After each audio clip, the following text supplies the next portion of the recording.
I'm coming. Good day. Good day and gratitude, family. I'm coming. I'm coming. Good day and gratitude. It's a beautiful day today. It is beautiful. I don't know what the weather is like. Is it cold out there? Let me stick my hand out the window. Let's see. Yeah, it's a little nippy out there today. But it is so beautiful, honey. The sun is shining. The sun is shining. That's all we need to know. The sun is shining. And you know it's shining for you. Oh, I missed y'all last night too. But honey, I came home and got under the blanket because it was cold. I left the windows open. Yeah, that's we're gonna watch that a little later and stuff. Because I've been doing my little research always. Always. I don't care if I'm just watching TV or TV watching me. I done fell asleep on it. It's about us. I ain't gonna wake up and Opie on the TV talking about what's up, Paw. You know, or dad, or however it was. You know, the little bitty boy. And I think it was just him, his daddy, and his grandmama, Opie. It might be the wrong show, but anyway, that ain't gonna be playing when I wake up. Sure way, honey. We gonna be playing when I wake up, when I fall asleep. You hear me? I'm gonna be hearing about us. Sure will. Yes, because if I wake up, honey, and the Walton's on my TV, I'm gonna swear up and down somebody been in here.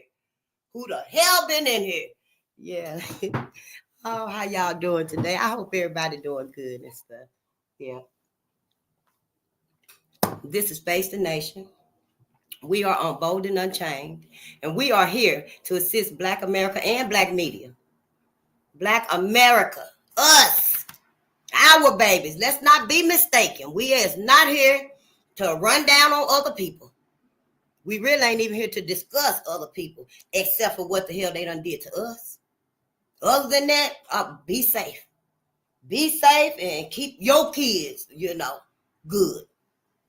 Because the days of us keeping everybody and their kids and stuff safe and comfortable and calm, them days is over. We need some peace. Yeah, so we're here to assist Black America and Black media with the uncovering and the condemning. Yeah, I don't think it really said condemning in the disclaimer, but but we're here to uncover and condemn the many agendas, events, projects, operations, acts, bills, compromises, laws. So many studies, y'all. They doing experiments on us. Been doing them. I didn't know. Yeah, I failed myself in life. I failed my mama, my grandmother. I failed everybody. My kids, my children. Because we ain't even supposed to be calling our babies kids. Kids is baby goats. We've been misled so long, it's like normal for us. Sometimes I'm about ready to pinch myself. Stop saying kids. Because we got to learn these things.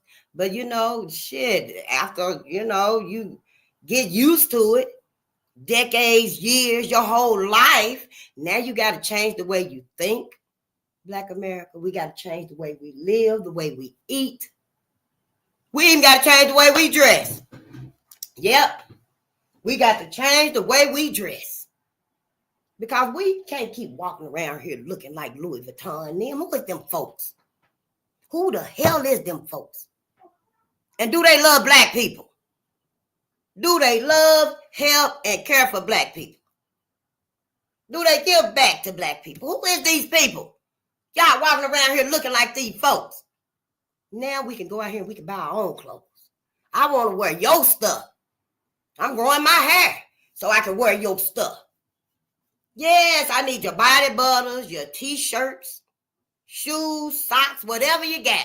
Black America, whatever we building. Hair bows, little hair trinkets and stuff. I like little butterflies in my hair. I'm growing my hair out. Our whole life got to change. Yes, we cannot keep living like white America done taught us to live, y'all. That's just not going to work for us. No, it's not going to work for us. Not no more. No, I'm not sorry.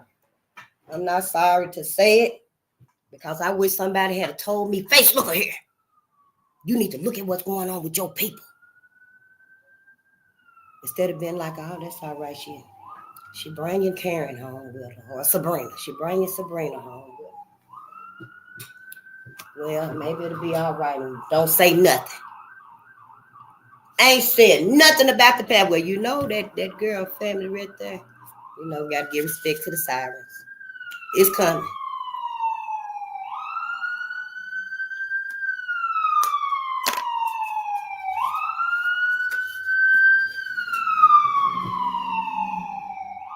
Yeah. Mm-hmm. We don't say nothing to us about what's really significant. We just be like, oh, it is what it is. Maybe that's progress. Maybe that's progress to bring that little girl over here. Knowing 50, 60 years ago is another one coming.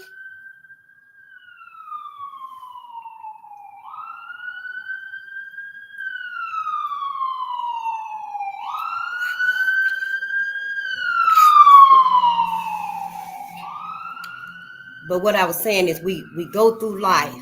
We do. We go through our whole lives, y'all. And bringing people in and out of our lives and stuff. Now, in this case, what we talking about, the healing of Black America. What we do, we sit there and start bringing home other folks and stuff, knowing that little white girl. Maybe some of us didn't because we stopped telling each other stuff. But for a while there, we knew that little white girl, her great uncle, auntie, hell, all of them was the ones that lynched Uncle Bobby. They were the ones out of them jumped Uncle Bobby down there at the swimming pool. And almost drowned him. Almost killed him. And then here it is, time done passed, and it's his great niece sitting around the table with everybody. See, we got to know what the fuck is going on, Black America, because it pisses me off about my own self. That I didn't know, I didn't care what was happening to my own people. Now my mama gone, she with the ancestors now. She is gone with the ancestors now. And I broke my mama's heart by not even caring about us, not even caring about myself, my people. And that's what we doing to all our parents. Because we refuse to look at the history. We refuse to look at what we done been through. And what we think this is worth it? Do we really, Black America, think this is worth it? For all the ignoring, what everybody been telling me, stop saying self-hate. And I found out, y'all, instead of saying self-hate, Dr. Ray Hagins, brother Dr. Ray Hagins, he was a pastor too, see. Then he noticed when I first heard of him many years ago. And he was saying that, from my understanding, he was saying that he was a pastor for a long time, like 20 years, more or less. And then he awoken. He awakened to what was going on, and he started teaching what was really happening to Black people as far as religion being a crutch on us. There's so much we don't even know. I got my own verses that I need to check out when I get us a Bible. But yeah, Dr. Ray Hagins. But anyway, he the one that coined disciplined ignorance. Disciplined ignorance. That's what it's called. Yep, discipline. But of course, I got to explain what disciplined ignorance is because we never heard of it before. When he coined that, Black America didn't push it to us, so we got that knowledge. So really, all we left with is self-hate. Because we know what self-hate is. We know what the self-hate is. Yeah, I done bit my lips up and started let these folks pull all my teeth, y'all. Don't let they motherfucking ass pull nothing out of your mouth. You try to get yourself in touch with brother Dr. Yaki and find out how to heal your teeth. And so here you put some garlic on it if it's hurting real bad. Put you some garlic on there and numb the pain and stuff, till you get your teeth fixed. Don't let these folks get out here and pull your teeth and stuff. Because, your teeth are actually hooked up. Them nerves run to our brains. Everything about us, y'all. Look, let me get this out the way. But yeah, we're here to assist Black America and Black media because they've been doing it. Don't act like I'm the first one coming out here telling it. Because Black media been telling us what's going on. Hell, we've been knowing what's going on because we done lived it. Our people done lived it. We still won't talk to our elders about it. Just ask them.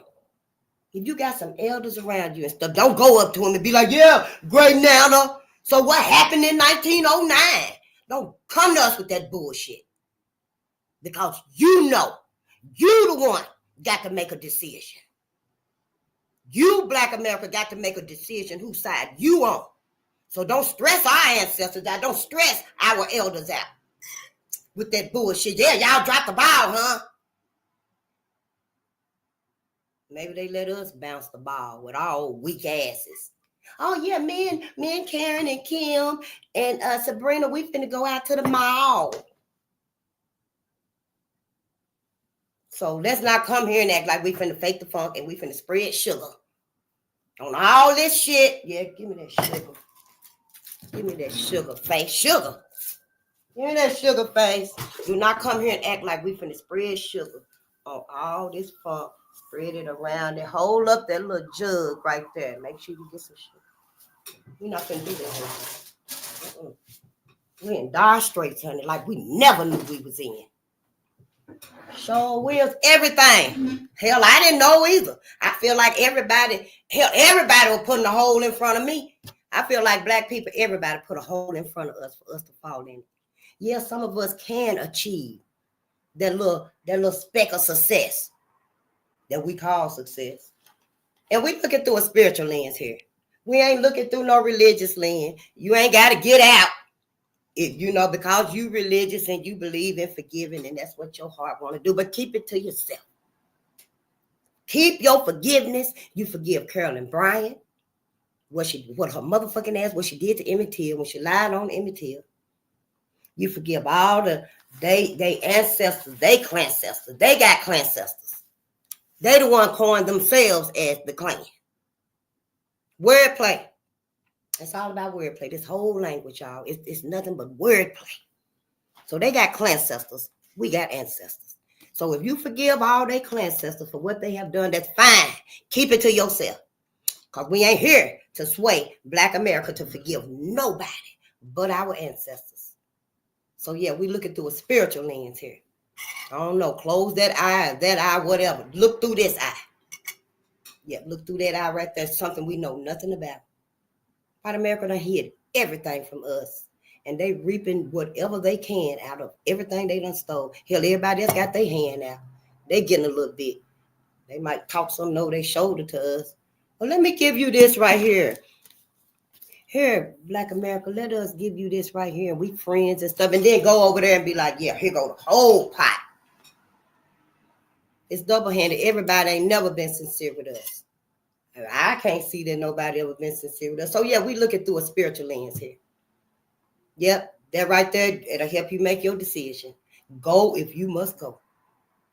Because I ain't gonna never agree with you. You ain't gonna never bring no swaying up in here. It's time to forgive them. It's time to let it go. It's time to be water under the bridge. It's still Black men being lynched out here. Found, propped up against trees. Hanging. Alpha, one brother was hanging. He wasn't hanging. The cord, the rope was coming from second floor, y'all. Down to him on his neck. And he was leaning like he was just standing like this. Like he was, leaning to the side like that. But it was because he had been propped up. He had been propped up. Like he was just standing. You know how you be smoking a cigarette and you just be lax? That's how it was. You can't tell me we doing these things to ourselves. And you can't believe it. You cannot possibly believe it. Hell, you the one that was the success story. I can see it now. Everybody be proud of you. Yeah, Faith just sitting her ass around reading books. But then, yeah, sister come in. Our sister going to get the education, the degree, ain't came home and told us nothing. See, we got to stop doing that to each other. We got to stop doing that to each other because everybody, that's what they want. Yeah, I didn't come on last night because when I got home, it was cold up in here and shit. And I just, got under the blanket and stuff, and that was it. But I was thinking, though, I was thinking about everything. I was thinking about us. I was thinking about the ancestors, honey. That's all be on my mind. It's my people. We got to be loyal to us. Yes, honey, we looking through a spiritual lens of loyalty. Know who we loyal to. Who damn side is you on? That's going to let you know if you even want to be around me, because I'm going to irritate you. Yes, this right here is either going to resonate or irritate. And you know which one is doing. You ain't even got to tell nobody about it. So, because you probably done cursed us all anyway. Me, when you come in here talking about good morning. Ain't nothing good about morning. It's too many of our people out here greeting us differently, y'all. Sister Vicky, I think Sister Vicky was the first one I heard that greeted us different, because she was saying grace and peace. Grace and peace, family. Then she be saying shalom and, what's the other one? And hotel, all the stuff. But see, we ain't teaching each other these things. Now, I just say good day and gratitude. Good day. Have a good day. Know what it means to have a good day. Because see that sun up there, that sun is shining for you, Black America. Black people all over the world. But see, we talking to Black America right here. We got to heal Black America. But we using a spiritual lens of resilience. All our people done survived. They done endured. It shouldn't be no reason why we got to be scared of what we can do. Why we got to be afraid to be by ourselves, to depend on us, to build for us. When our people done survived this. Yeah, they did. I didn't know nothing about this right here, honey. Shit, I got to the 11th grade and quit. Yeah, because I fell in them holes too. Shit, I shouldn't have been out doing what I was doing. Because I was a teenage mother 2 times. Yes, I was. Yep. And the second time, ain't nobody gonna say, I told you so. Told your face. Yep, hey, let me go and raise these babies. Let me go and raise these babies. But hell, they ain't taught me nothing anyway. Hell, till I got up to 11th grade, they were teaching me Christopher Columbus was a hero. Here, make this. I'm making all kind of little head things you put on with the little feathers on. I can see them now. With the feathers on and stuff. Somebody better teach their baby to tear that shit up. No, I'm not gonna put that on my head. Do you know what that man did? Oh, they had us coloring the turkey. Yes, honey, we were coloring the turkey. Give me that crayon. It wasn't orange face. The turkey was brown. Lies. That's why our babies, that's why us, we this education system don't resonate with some of us, most of us. Hardly any of us, the bulk of our people in America. Now, we know that I ain't even going to go with the big numbers again because, dude went off on me. Tried to come out the bag on me because I tried to, throw some numbers out there. So I'm just going to look at it like this. Hell, 100. 100 total. Maybe 30 of them might, succeed educationally. They might, go get the degrees and, and get that lap of luxury, go on vacations. They might have a big bank account. More than 2 or 3 cars. Might got a Hummer and a couple of jets or something. They really found success. Financial success. But I bet you they ass ain't going to come back and help their people. Now, but I'm just saying out of that 100, you might got 30 that did make it.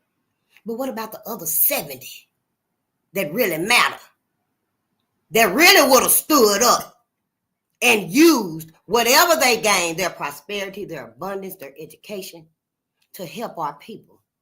That's all I was trying to make an example out of. Hell, I don't know no statistics. Hell, if I did, I'd have been out here telling Black America. Hell, sure would have. Yeah, see, but they got us brainwashed to not think about us, not look for the benefit for Black people. And that's what we've been doing, honey. And we finna see it today. Mm-hmm. Now, let me get the copyright out the way. I was 4 years old when they did this. They came out with the copyright disclaimer because at first they were saying white folks was saying in America right here, I ain't talking about all over the world and stuff, because when they finally show themselves and want to come in, I want to know what did your people do to my people. So, but we ain't talking about them red and stuff because I don't know nothing about the rest of the world. I barely know what America did. And that's the truth of it. I take my accountability for it. Yeah, I dropped out of school at 11th grade here. I should have dropped out here at 3rd grade. When the motherfucker was telling me, oh, Christopher Columbus was the hero. And what was that? Who was that? The Founder Fathers. Where that book at? The Founder Fathers, the Founding Fathers. Somebody said they were the Fondling Fathers, but you know, that weird place stuff.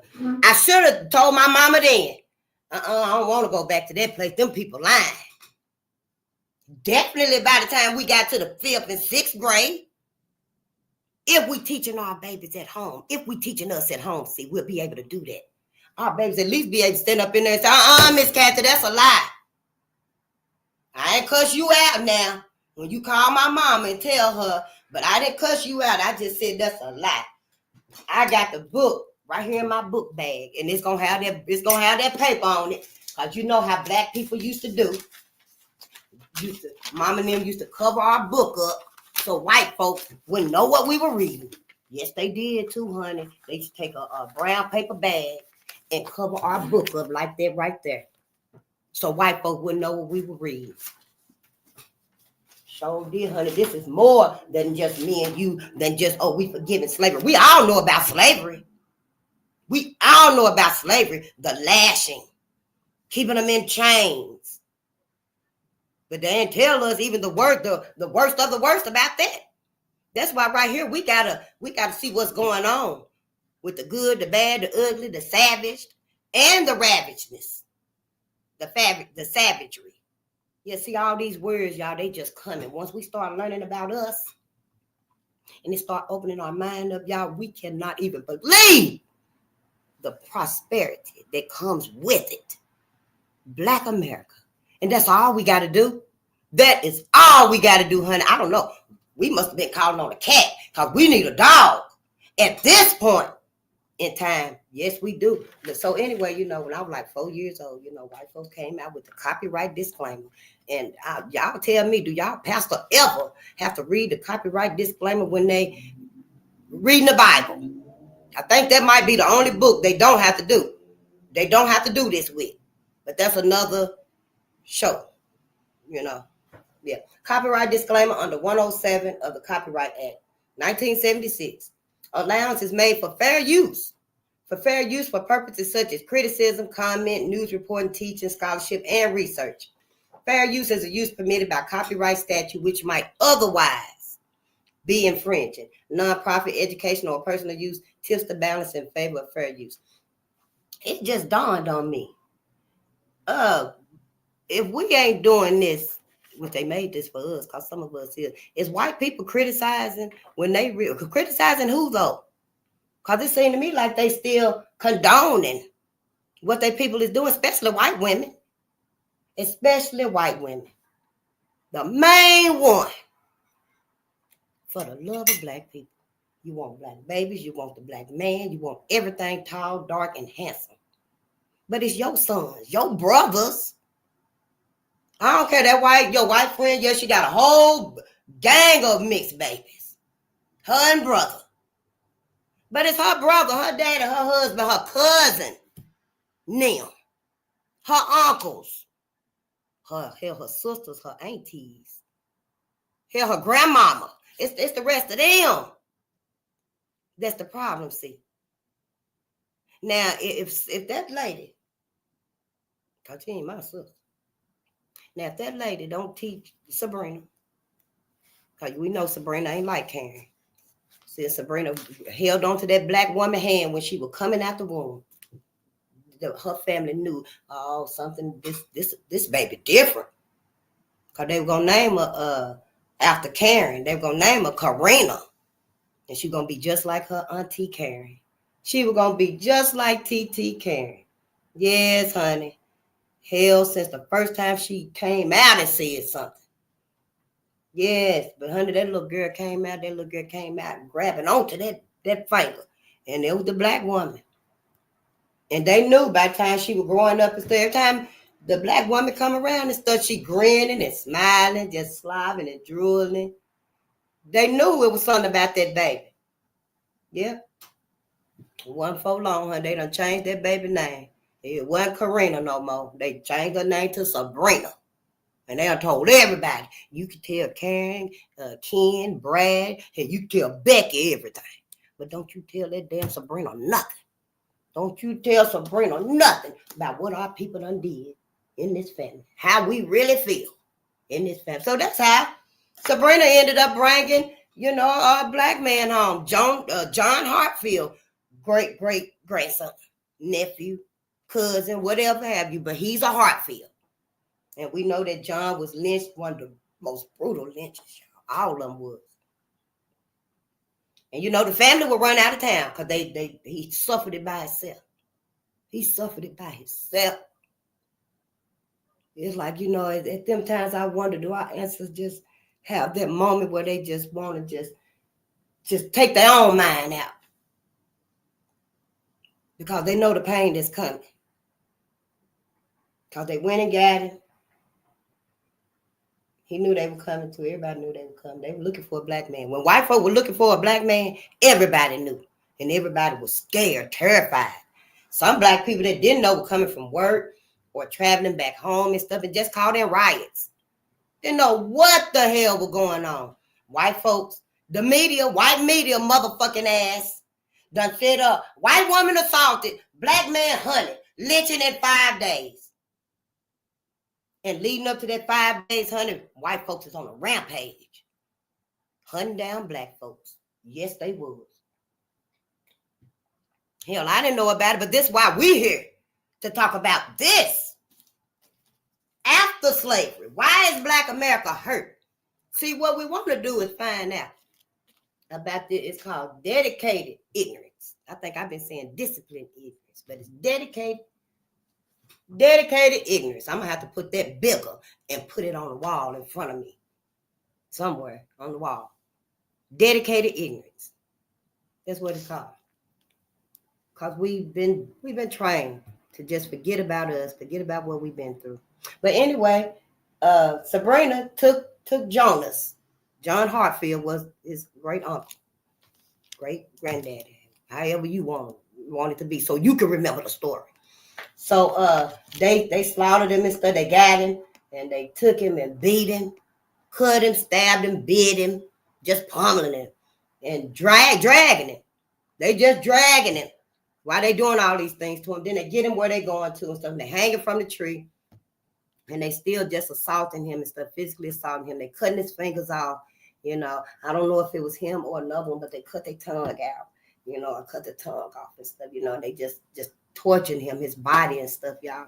And they lynched him and stuff, just whipping him with their whips and stuff and the pistols and stuff. They came with their weapons. This was the torture. We got to find out why we hating each other. Yeah, I know it's brutal. Shit, you ought to be reading it too. You should have been start reading it. Not just to the people that's got degrees and the people that's a success story. They don't even care, most of them. Because at that point, hell, they laying down on them pillars. Put a top in it, boys. Yeah, they laying on them pillars. They can give a damn what Black America went through, going through, and finna go through. So yeah, if you know these things, you should have been told us about it. But anyway, they doing this to John Hartfield and stuff. And y'all, then after they tortured his body and stuff. And if he wasn't dead, he was near dead. They threw him on top of a fire. They threw that man's body on top of fire. White folks did. After slavery. These things happened after slavery. I didn't start in slavery because I'm the last one here. I'm the last one in my circle that I see to the fight. So I didn't start back when slavery began. Because I was like, hell, I don't know if I did. I don't know if I even intended or wanted to read about this right here. Well, what? But this was where the ancestors said start at. That's where you're going to start right there. So we started with read something. Then we read racial violence in Kentucky, 1865 to 1940. Then we during the daytime, we be reading our ancestors. We be learning about our ancestors at noontime. Ooh, yeah, we're going to go over that right there. We be learning about our ancestors at noontime. They the one told me where to start at in this. Hell, I don't even like technology. I I like the pen and the paper right there in front of us. We can keep it. We can take it with us. We can always bring it up and teach it to each other. That's our home life. So no, I didn't know they were going to be like, yeah, this is what you finna do. Sit your ass down, face, and read. And yeah, it pisses me off because this happened after slavery. 1919, the schools didn't teach me about Red Summer. 1919, they didn't teach me about Tulsa. 1921, they didn't teach us about none of these. So hell yeah, I should have. Wish I'd have had the wisdom to tell my mama, yeah, I'm quitting now. I'm in 3rd grade. I'm quitting. We all should have been Michael on Good Times. We were supposed to. But see, the manipulation. White America always had a plan. They always been 2 or 3, 5, 7 steps ahead of us.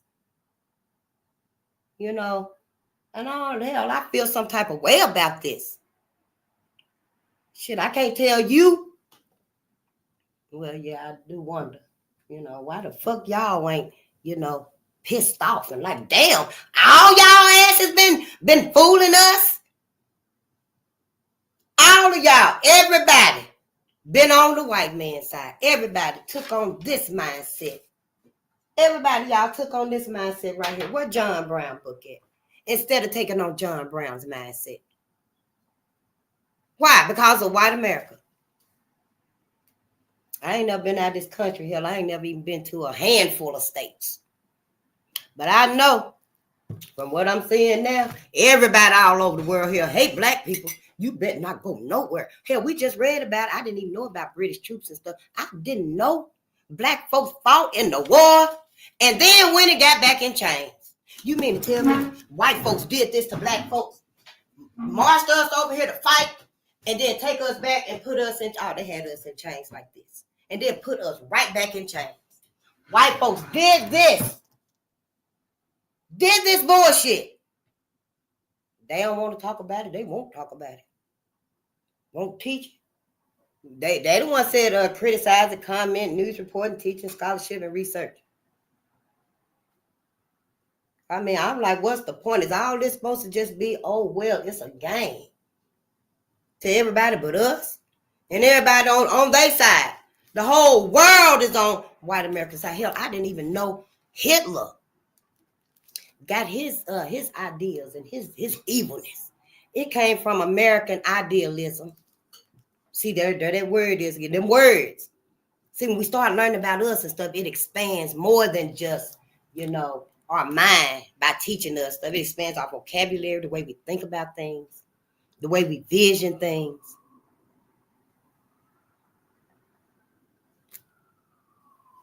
Let's give respect to the silence.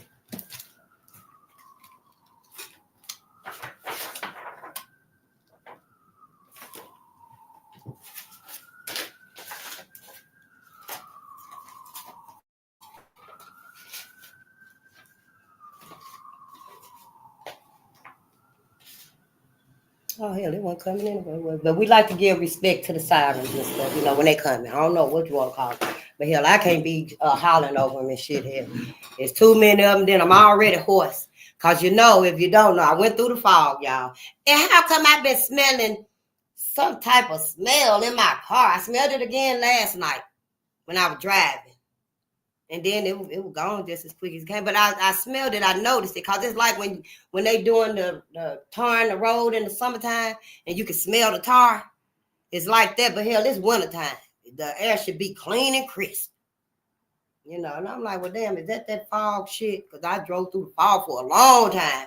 Then when I got off work, the fog was still out there. So I'm like, hell, where is everybody else that was driving through the fog? Because, I was on the freeway. And I should have parked my whole car and walked back the other way. Because we don't know what these folks are doing. But whatever they're doing, it's all to target Black America. Everybody pawns. Everybody pawns, y'all. At this point, humanity and mankind is at stake. Life itself is literally over. Mm-hmm. I know y'all ought to be mad at everybody because ain't nobody told y'all. Sure haven't. And I just want to tell y'all, right here today, as soon as we get off of here, because I ain't even going to try to keep y'all long, but I probably will. I'm probably going to stay here. You go whenever you need to, but honey, go find you some black media so you can know what's going on. But like I was beginning to say, the British, we were reading about the British troops. Was it Revolutionary War? I think it was. And how, the black men went and fought in the war and then went back and were being slaves. Well, Britain is telling black men to get out of their country and stuff. And then last week I was saying about, was it China? Black people that was over there and stuff, now it's Cuba. Hold on just a minute. Yeah. Now it's Cuba. I don't know. I ain't never been out of the country. But I know black people, you best get your ass back where you can at least know what you did with it. And I'll explain why in just a minute.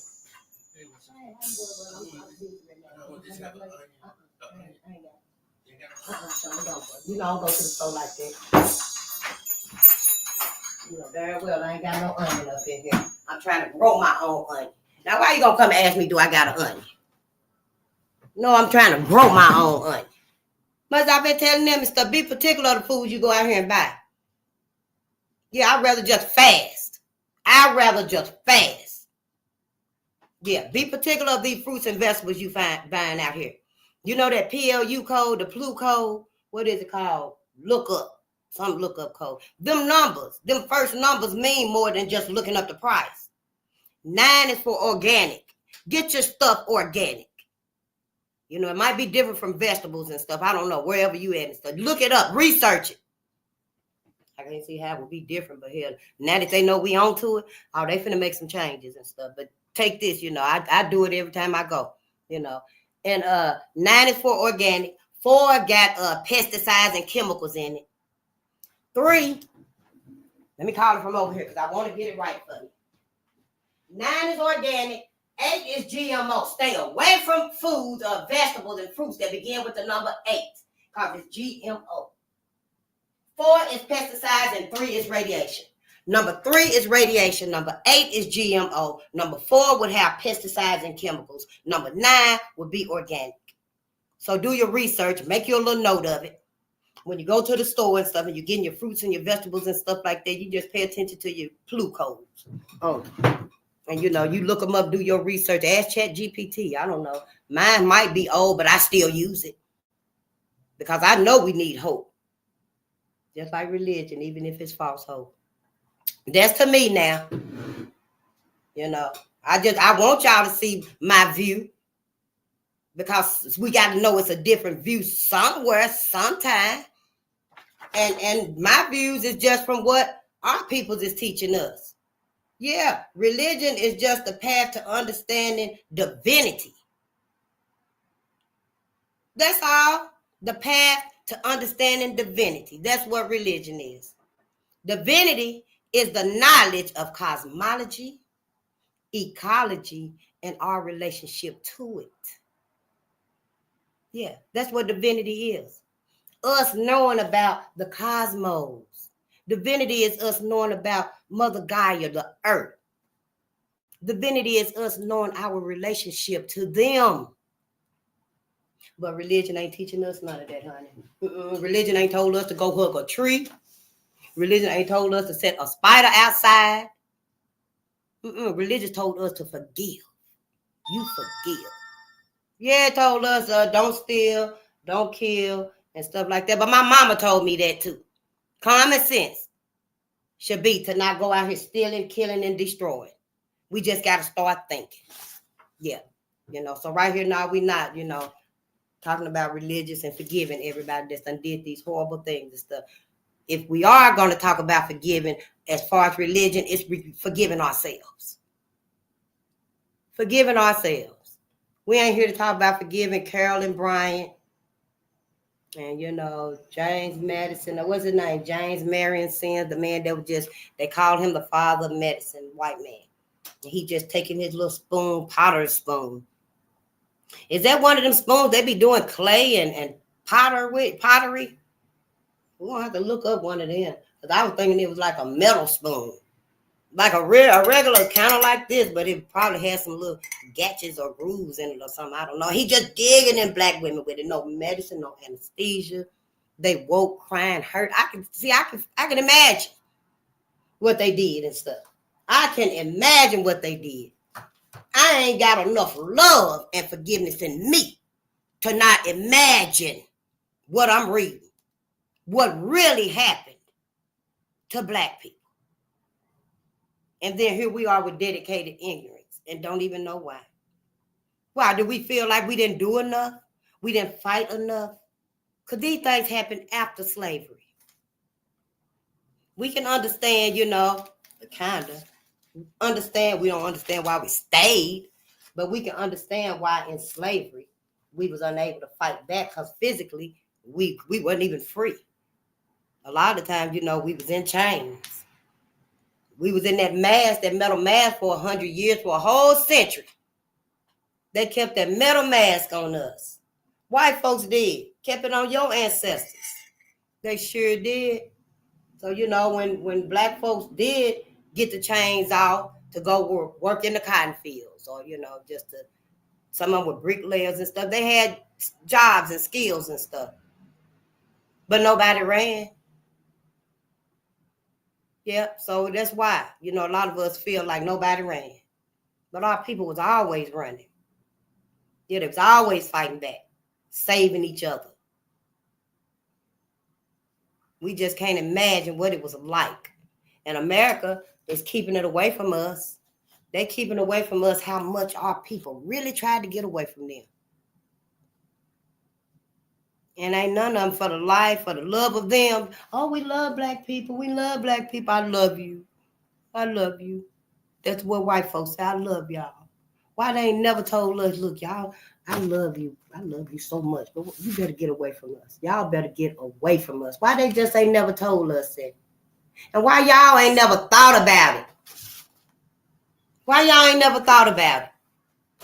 So yeah, this what's gonna happen for the new world order that's coming. We as a people finna start doing for us, forgiving us, accepting us, and helping us. And anybody in your life, whether they white, black, your family, that's telling you, no, you can't do that. No, Rachel, we can't let you do that. You can't set these babies down and read about black heroes to them. If you ain't gonna read Amelia Bedelia, you gotta read Amelia Bedelia too. They ain't on our side.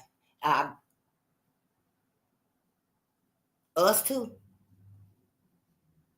We cannot be divided about this right here. Anybody that's telling us we shouldn't teach our babies, our children, the truth. I ain't saying read the ugly and the savage and the ravishedness to them. But you can read to them about not Ruby Bridge, because Ruby Bridge that's really horrific too. We don't want to scar them. We got to be very particular what we give them and stuff. But we can teach them about our black heroes. The little girl that survived on the slave ship, and she was actually a princess. She was actually a princess in Africa, and they kidnapped her. We can read stories like that, to them that's not really horrific. The richest little black girl in the country. We can read about her. We have plenty of things that we can teach our babies that won't really scar them. And it won't taint them against white America. It'll just give them the confidence that they need to know about themselves. See, that's what we trying to do. We ain't against other people and stuff. I just want to know what the fuck have y'all done to black America too. Now, because this dedicated ignorance, everybody been doing it, helping us do it, making sure we do it. Making sure to keep our mind off of us and what has been done to us. When is anybody going to stand up and say black America needs some healing? Dr. Joy DeGrasse said we ain't never had healing. She said even after slavery, didn't nobody say, hey, black America needs therapy. So we got out of slavery. After Tulsa, all the massacres, and nobody never said, hey, black America needs some therapy. White America ain't even had therapy. No, white America went underground with their rage. Yeah, we were reading about racial violence in Kentucky, 1865 to 1940. Honey, Kentucky told white folks, look at here. You finna stop dragging the black man through the street and stuff like you got some fish. You don't even drag your fish like that when you done left the fishing hole. And Kentucky said, look, we got to clean this state up. We want people to come here and build and live their lives and have babies here. We want people to feel like Kentucky is a sanctuary, a safe place to live. So white America, white Kentuckians, you're going to have to stop dragging the black man. You're going to have to stop lynching him. And just got his body hanging in a tree right there. You know, they put it a little bit more easy for them and stuff. And want to come down and act like they condemning it. But they just want to say, hey, we need people to come here. You know. But they say you're going to have to stop burning this body in the middle of the street. Stop piling up your wood and burning the man's body in the middle of the street. And then they wouldn't let nobody come and get his body. Leave it there. Don't touch it. Just like the slave master did when he whipped the black man and he hanging on the pole. And he whipped him. And wouldn't even let the slaves, call all the slaves. Yeah, call all the slaves up there. Come and watch this. You need to know too. And that's how they did in these days right here. This horror right here. I mean, it's been massacres we don't even know about. Shays Rebellion, that was in 1787. Then there was Whiskey Rebellion in 1784. The War of 1812 and the riots of the draft, the riots of the Civil War. Oh, and don't forget about the draft. I think that was during the Depression and stuff. Or something. It was during something. And white folks was upset about the draft. I'm going to have to find that. But see, that wasn't in our books, so I can't really write in and stuff. But I need to start annotating this more as much as I can because we need to learn these things. See, this right here ain't the only outlet I have and I need. You know, we supposed to be teaching our babies when we get to that. You know, it takes me a minute to get to this right here. Yeah, but that's what we supposed to be teaching our babies and stuff. You know, but we need to know about these things stuff because white folks, they was upset. It was the Depression. And then there was a draft or something had come up. And so they were drafting folks and stuff. Well, you know, the Depression was very hard for everybody. And black people were fair and black people were doing okay. You know, we ain't never really just been up there with the Joneses. You know, we know how to survive a little struggle. A lot of struggle, to tell you the truth. You know, we know how. White people got mad and stuff. They were mad at the draft. But then all of a sudden, I forgot what happened. Maybe something happened or they made up a lie about the black man done hurt a black woman probably. But white folks, honey, they turned all their attention from over here at the draft. And everybody turned and looked at black people and it was on, honey. They started rioting, killing black folks, burning down houses, dragging black people out of streetcars and them trolleys, you know, they were running. They had the line, the wire going in the car, just going. They ain't got no doors on them. Because everybody sitting down or standing up, holding on to the pole and stuff. And honey, white folks just start coming out everywhere and stuff, you know, and just started attacking black folks. And black folks didn't even know what had happened. Yep, it was just a rage that needed to be released. I don't know, maybe every 50 years, every couple hundred years. I don't know. Hell, I just got here. Hell, I just turned over. I just knew I was in a burning house. It took me that long. I was asleep. Maybe coughing a little bit, coughing a lot or something in the burning house. Because I was thinking, damn, I should have been woke up. Hell, and been on the outside because I'm damn sure ain't in the burning house now. And y'all better get out of it. Our ancestors done been told. Martin told us, I fear I live my people in a burning house. I didn't even know about that. Schools ain't taught us nothing. Then he said, we coming to get our check. He was trying to tell us then. Malcolm told us we got to be a damn fool to let our enemy teach our children, teach our kids. And we still went right on ahead and kept them on in school. Oh, somebody got to work. Somebody got to be here with these babies. Work together. Shay love babies. Tammy or Tarina love to cook. See, we all we need. We are all we need. Face love to read. Your ass know math real good, and you need to get your channel so I can learn some math. Science. Who loves science? Where my science book at? Who loves science? See, we all we need. Ain't nobody had to go, we got to work 8 hours a day. 5 days a week, 40 hours a week. Yeah, what is it? 8 hours a day, 5 days a week, 40 hours a week. Sometimes 6 days a week. Sometimes add another job on there. Because we ain't even paying attention to us. We're not giving us our energy. We're not giving us our time. We're not giving us our forgiveness. That's why we got dedicated ignorance. Because we ain't giving none of these things to us. And it's time to start now. It is motherfucking time to start now. And I know you see it. Unless your ass is just strictly on mainstream media. Waking up in the morning time. First, we got to put on The Price is Right. Then we got to put on Young and the Restless. Then it's Days of Our Lives. Don't forget about Santa Barbara. Santa Barbara was my favorite one. Oh, then there's As the World Turns. All of this bullshit on TV. I just found out a couple weeks ago that they said black people watch like 10 hours a day of TV. Now, I can understand if you done got on Bounce, where they done took everything from us and done put it on Bounce TV. And you done got on Bounce and honey, you on that shit and you watching a different world and Living Single and rock and, good times. I know, right? But after that, your ass need to be on black media, strictly black media. I don't go to white media unless I'm looking for the news. Yeah, if I don't stick my hand out the window or look and see if anybody got on their coats or, because, white folks just be running this. I know one day, girl, I seen them running this stuff and I was like, shit, I don't need that big coat today. I got out there, it was cold as fuck to me. So, yeah, we just got to start thinking and looking, and I promise y'all, it's going to be interesting. You will never be bored when you turn your attention, your focus on black people, on us. See, that's why everybody's on us. Everybody want us. Everybody just got to touch it. Looking at you, hell, and you ain't even up on them. You minding your own business. You turn around, everybody just looking at you. That's because they know. They know there's an awakening coming. We knowing who we are. We feel it. The cosmos said it's time. Because if it was still up to us, honey, we'll still be, no, don't you talk about Miss Kathy's face.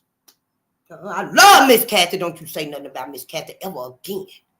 Mr. Johnny was the sweetest white man we ever had faced. You know that man came through every Christmas with his truck full of watermelons, or he had gifts. And don't you say nothing else about him face. All that bullshit.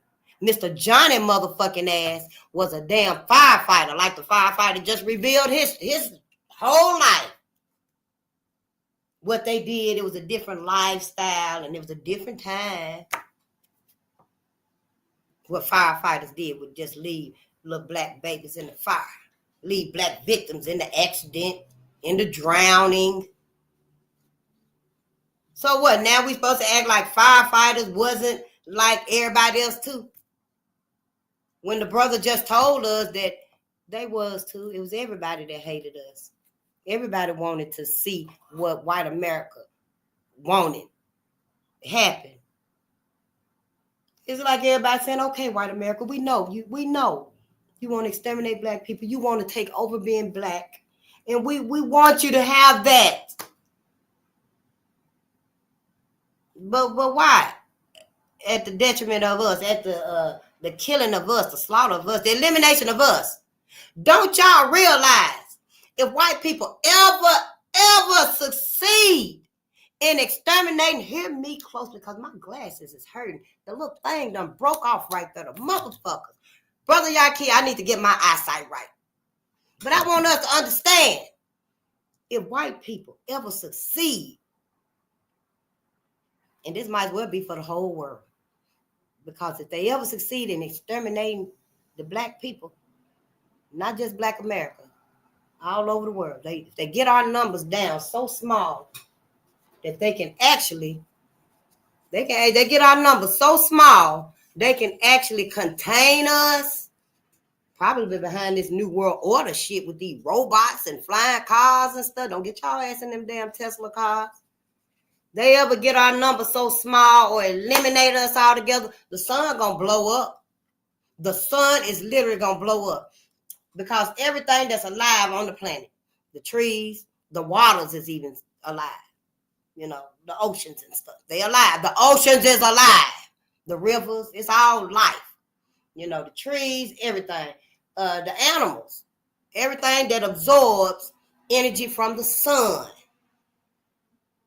Dr. Francis Cress Welsing told it, how the earth is made and how it is. So let me show you so you can better understand it. Because I had no idea, honey.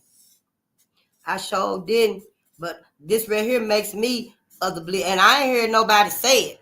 I don't know. Maybe they just don't want to tell us the truth about it or whatever. But I don't know. But Dr. Francis Welsing said that the whole planet is like this right here. All of this right here is people of color, black people, melanated people. This right here, this tiny spot right here, this 10% right here is only white people. That's white people right there. So, and they the ones with the power that want to keep this white structure white, keep everything white, pure, white, pure, white, pure, white.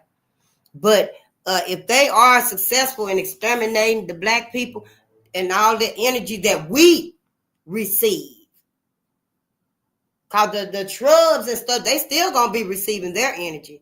And other people, white folks still going to be receiving their energy. But the sun won't be, the sun will be getting all of this energy back. The energy that we all absorb, it'll be pushed right back to the sun. It won't disperse to the other living things and stuff. Now, that energy is going to go back to the sun because that energy that resides in us, it comes from the cosmos. The energy that the trees and white folks and, you know, their people, the stringy hair people. Yeah, we're melanated. We have kinky hair. It's a difference. Just learn the difference. I didn't know either. Y'all been telling us we the same. We're not the same. But anyway, all that energy and stuff right there, it's a different energy. And when it shoot back up to the sun gonna blow up. It might not immediately blow up, but it might. I think it probably start pulsing at first, you know. Then it might start spinning, you know, the sun. And, you know, once that energy just keep going back to it, then, yeah, it just explodes. Everybody motherfucking ass finna die. Why is it impossible? I know it sounds impossible, don't it? Sound like it's surreal. But, yeah, I don't know. You tell me. White folks did not think this out. No, they did not think this out. This hatred that they have against black people, melanated people, that was a whole mistake on their part. Whatever caused them to have this hatred for us, because we are the parent of all people. I don't know where this hatred of them stem from. You know, I do have some ideas. But anyway, you know, if they really sincerely want to live and want to be pro-life, you know, because everything that they are showing us, everything they're building up, everything that they are producing and creating is, to me, is anti-life. Everything is anti-life. You might find maybe 2 or 3, you know, little percentages of stuff that, you know, might be beneficial to life. But that's it. Everything else to me seems like it's anti-life. And that's where we are really heading with this new world order, anti-life. Now, what the fuck do Black America do? Life, period.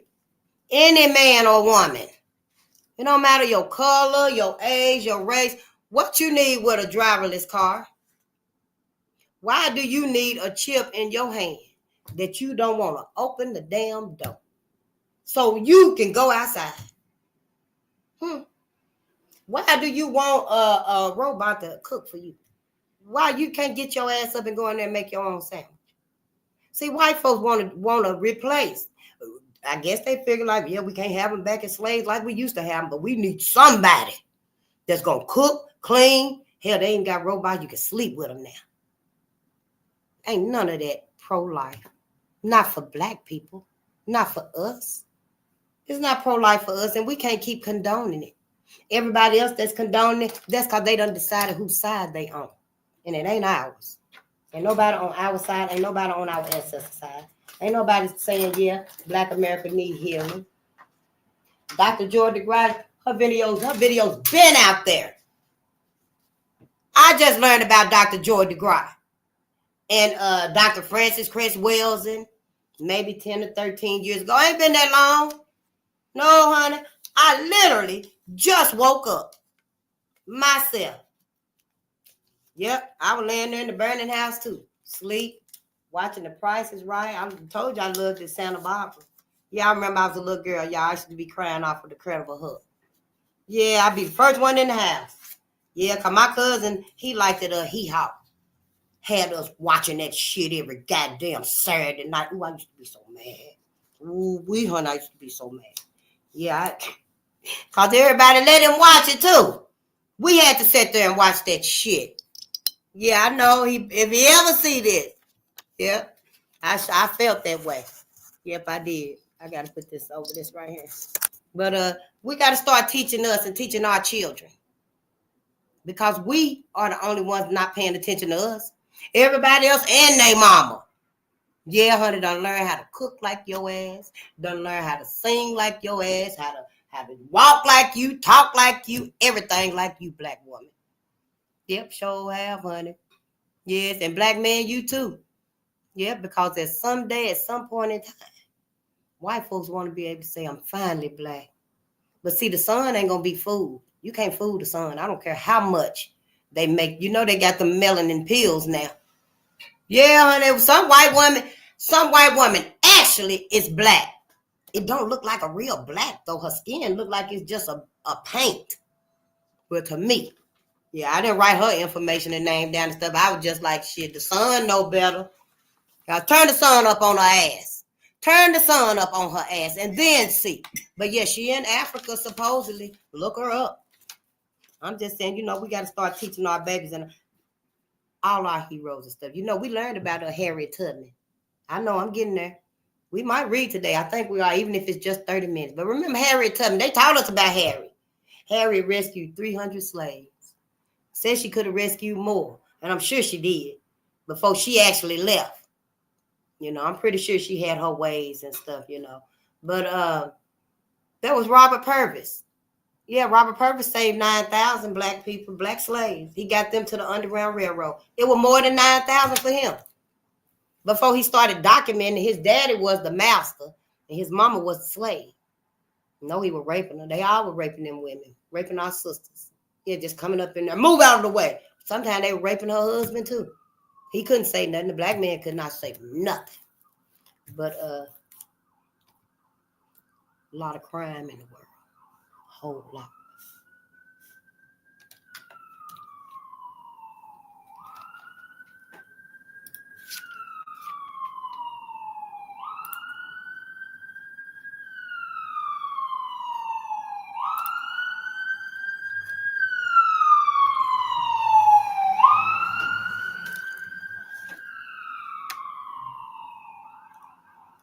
Yep, don't sleep on AI. White folks are building their God. They sure are, honey.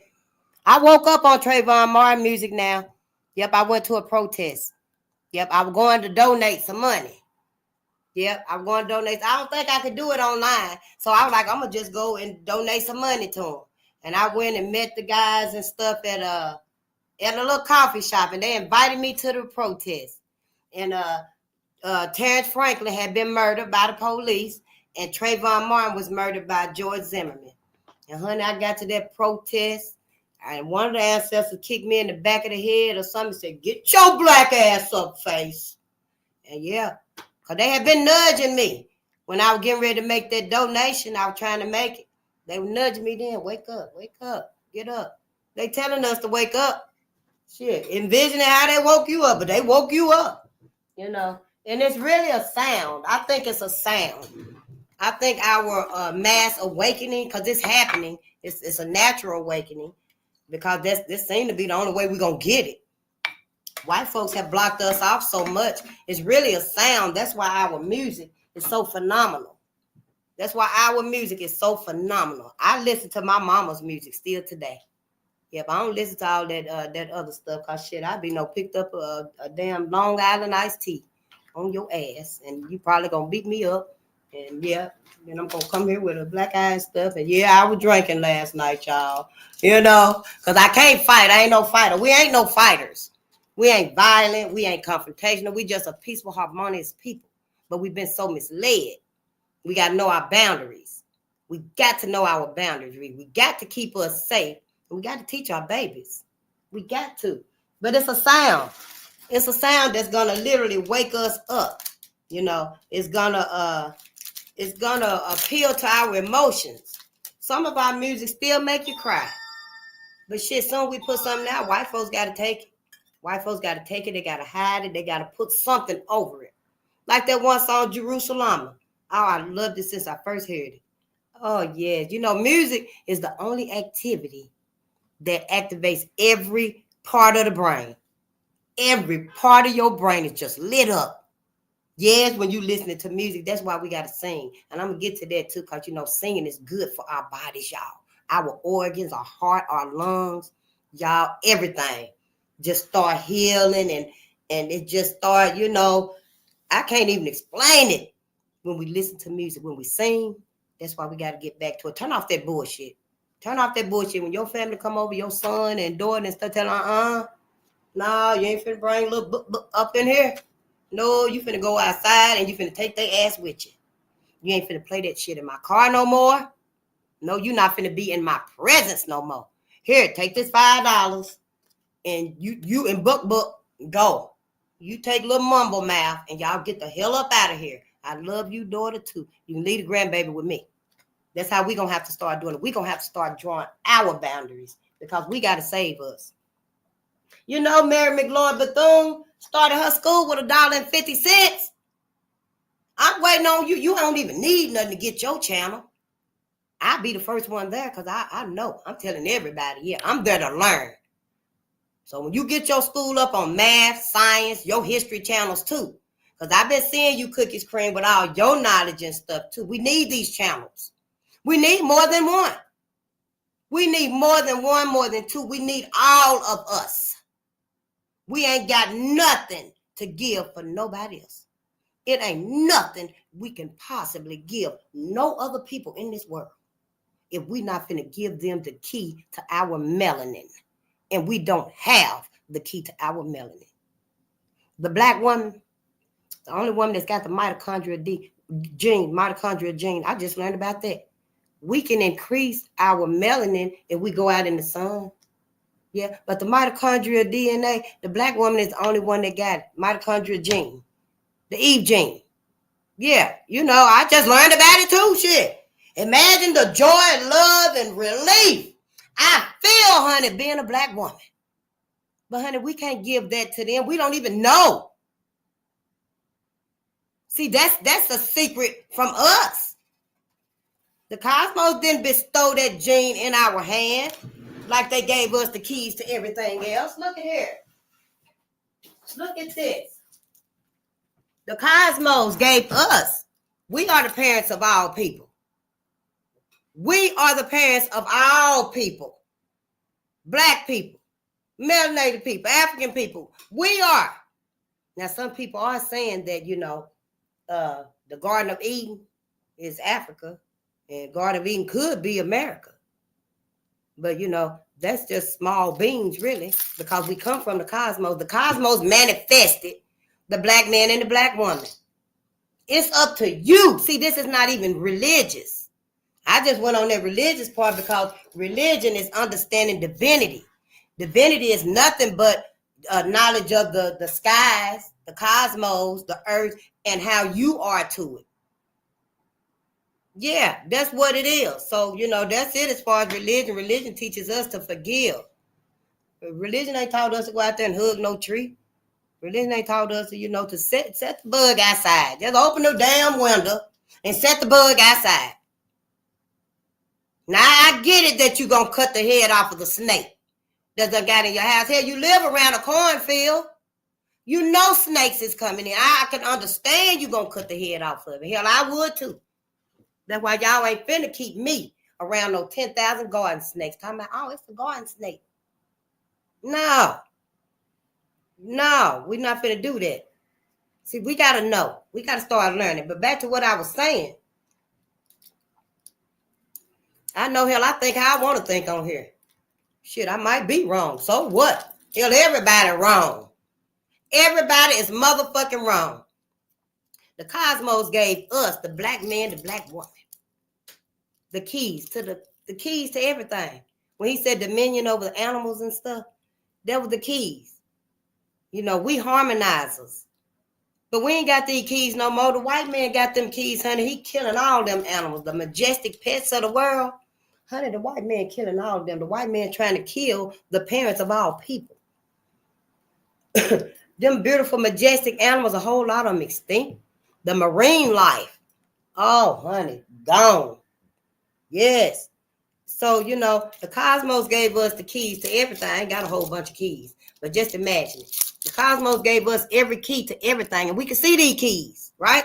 It gave us these keys. Now, these keys right here, they gave us these keys, but they didn't give it to us physically in our hand. That's why we can't give white America what they want. We can't give them the Eve gene because the ancestors didn't give us this key physically. They put it in us. Just like on that movie Fifth Element, what they trying to do right now, put y'all asses in the flying futuristic world.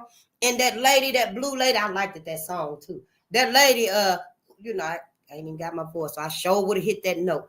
She dug off in her or something and pulled them rocks out of that it looked like a Rubik's Cube.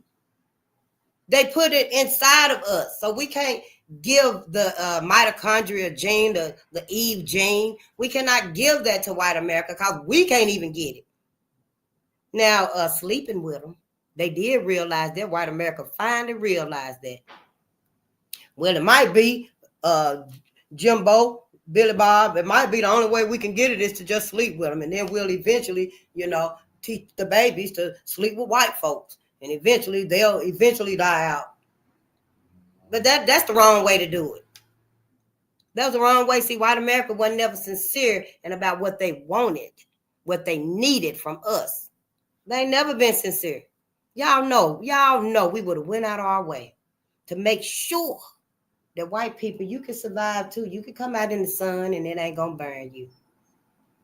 We would have did everything in our power to make sure that, you know, yeah, we'll make it where y'all can come out. You know, we'll give y'all a double shot of melanin, you know, so you don't have to even wear sunscreen like that. You know, telling us years ago and stuff that, you know, stay in the house. Don't come outside in the sun. People getting cancer. I've got to come outside in the sun. You know, I know for some of y'all, you get burned and stuff. My little grandson get burned, you know, when he be out in the sun and stuff. Yeah. And, you know, he just real light-skinned. Real light. You know, we all have really light babies, you know, and the sun will burn their skin when they go out in there. But that's not for me. I can go out in the sun. Shit, we got to know what we can do. We got to know our boundaries, our powers. And, you know, I know Black America is saying right today, you know, because we boycotting everything today, y'all. This awakening, we in a new awakening, if I didn't say it. 1919 was our first awakening. Oh, honey, we are in another awakening.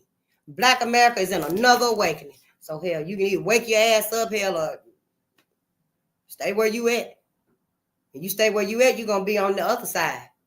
That's why you got to wake up and choose whose side are you on. Ain't nobody coming back for us. Ain't nobody finna come back and get your ass, hell, because your ass done sit there and married Mr. Bobby. Ain't nobody coming back to get your ass and them kids out of that big-ass house.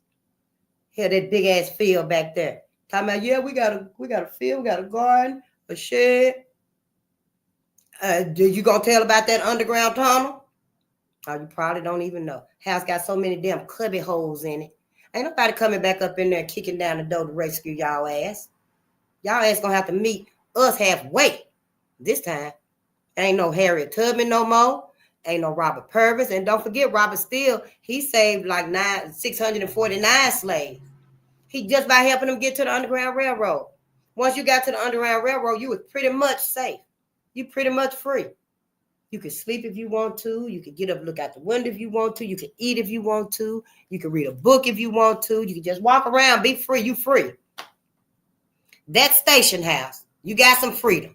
Now, if somebody come and knock on the door or something like that, or they hear horses, then you got to go underground. And they're going to close the hatchet and put the rug over and probably slide the table. All you're going to hear is, They're going to slide the table back over so it look like they just at home living their family life, you know, and then you get your rest and food and stuff, and then you go to the next station. And that was the Underground Railroad. Yep. So see, ain't nobody coming back for y'all asses out of them houses and stuff, because now, today, your ass know better. You know better. But see, we just wanted white America to think that, hey, we ain't got no misgivings. We is not revengeful. You know, we trust you still. But all that shit is bullshit. We got to be loyal to us. That's what we got to do. Yeah, so ain't nobody coming back for y'all ass. I will say, if anybody coming back, it's going to be the black man. It's going to be all of these black victims. The black man. It's going to be our ancestors that come back. And Black America, your ass better know who Khalid Muhammad is. Can you imagine? Khalid Muhammad and them. All of them coming back. Martin, Malcolm, Rosa, Claudette Colvin, Dorothy Bolden, Fannie Lou, Ida B. Wells, Dr. Francis Chris Welleson, Ben Johankanon. Can you imagine everybody coming back? Stokely, Huey, Bobby Seale. Can you imagine everybody coming back? This Bobby passed away. See, I really just started learning. Like in the last decade. For real. I am not lying. White America go to the ends of everything. Effort, financial, energy. Why they go all out to make sure we don't get this information. But can you imagine them coming back? Any of them, even the ones you know, coming back and you don't know who they are. Yeah, I know him. And everybody know Martin Luther King. Oh, well, I know her. Everybody know Rosa Parks. See? We just get just a little bit. And that don't frighten white America. Which it shouldn't frighten them anyway. It shouldn't frighten them anyway. Ain't nobody talking about getting revenge on y'all asses. No, it's too late to get revenge on y'all asses for what you did. Yeah, vengeance isn't ours. We know, yeah, they told us that in the Bible too. I ain't never read it, but I know some stuff that it did say. Vengeance is not ours, said the Lord. No, vengeance is the ancestors. All these people that were slaughtered, skinned alive, burned, roasted on top of a fire. Do you know they was actually lowering our brother, lifting his body up? For over 2 hours, it's in the book. For over 2 hours, they kept his body on that fire and were just roasting it. They were just roasting it. It's in the book. After the fire went out is when they hooked the rest of his body up to the truck and drug it through the street. That's what Kentucky was talking about, doing shit like that. While everybody's standing around the fire, talking, laughing, reminiscing about what just happened and how they did. I got me a finger, you know. Just things we refuse to face. Dedicated ignorance. We refuse to face this. It's almost like, yeah, what Dr. John Henry Clark, Barbara Clark said. Are we dumbing ourselves down on purpose? Yep, we are. Yeah, we dedicate ourselves to being dumb, to dumbing ourselves down. Yeah, I think we so hard on each other, y'all. I could be wrong. But hell, everybody motherfucking wrong. Everybody is fucking wrong. So hell, I know, right? But what I'm saying, I believe that that white people and black people, you know, I forgot what I was saying. I probably wasn't meant to tell y'all that, but I'm gonna tell you because hell, I didn't come here to not tell us what's going on. No, we can't be like that. We cannot be like that. All of these people that suffered and you know and died, and then we got our ancestors that came along and made this world what it is today. Yeah, made this world what it is today. If we look beyond all these big ass caves and shit, you know, and we really look, we can see every contribution that our ancestors did. Some of these contributions are still being used today, right today. Mm-hmm. Yeah, Dorothy Bolden. Dorothy Bolden, I think she the lady that the movie The Help was talking about. Cause she seemed to me like she got that attitude, that spunk, but they all do. I just said that because she was involved as a domestic worker. Her mother was a domestic worker, working for white folks. And so when she was real young, like 6, 7, 9, she was working with her mama before she started school. And I think when she got to school, she had to quit school to help her mother and stuff. So she became a domestic worker and stuff. And yeah, she the one formed the National Domestic Aliens for Domestic Workers. I might have it backwards or whatever. I just learned too. But yeah, and I was thinking when I saw the movie The Help, we got the book too, that sound like that one lady. I was like, this sound like that one lady I read about and stuff. But yeah, it was a beautiful movie, and it was true about what our ancestors, what our sisters, mothers, and grandmothers and aunties went through, y'all. And then for us to sit up there with our motherfucking ass, I'm bringing Brad home.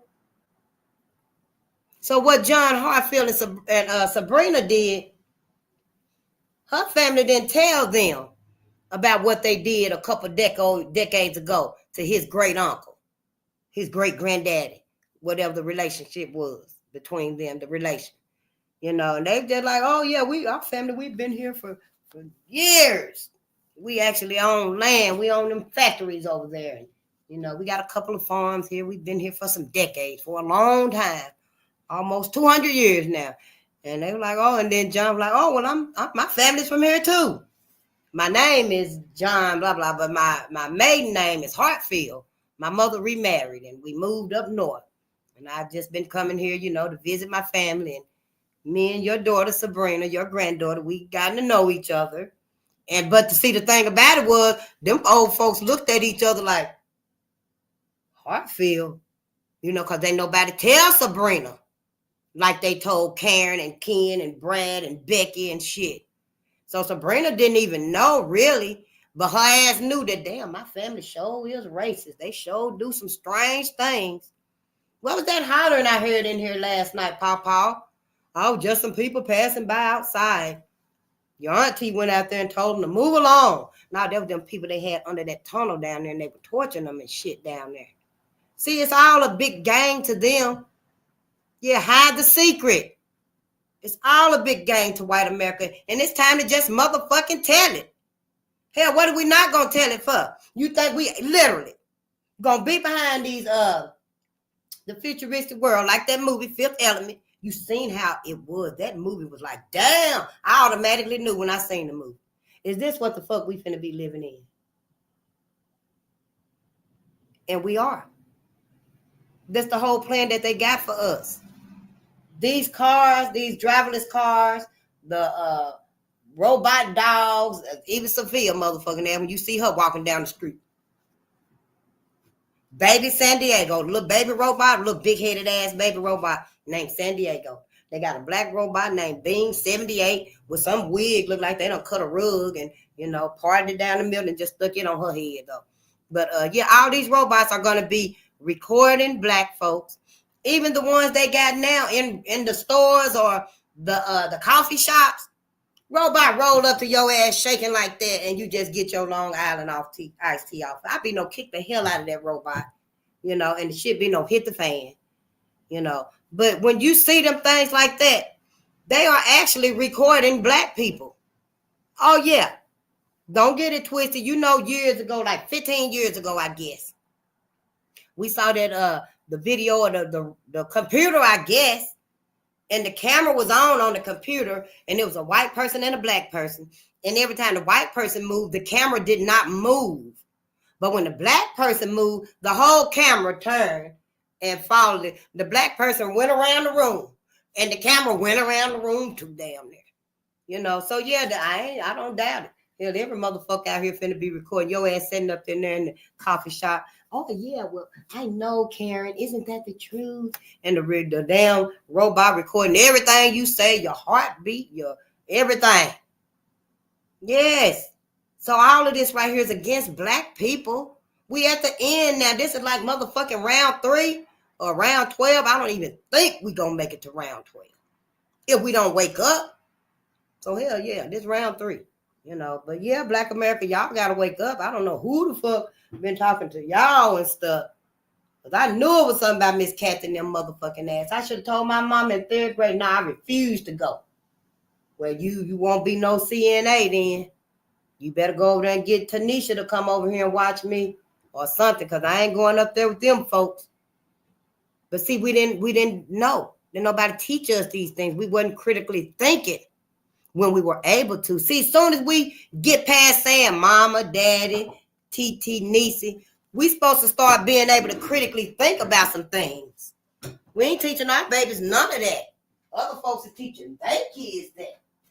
No, we just teaching our kids shit, keep the peace. What the hell is this? Oh, he came down with the onion there. Oh, I was going to buy syrup.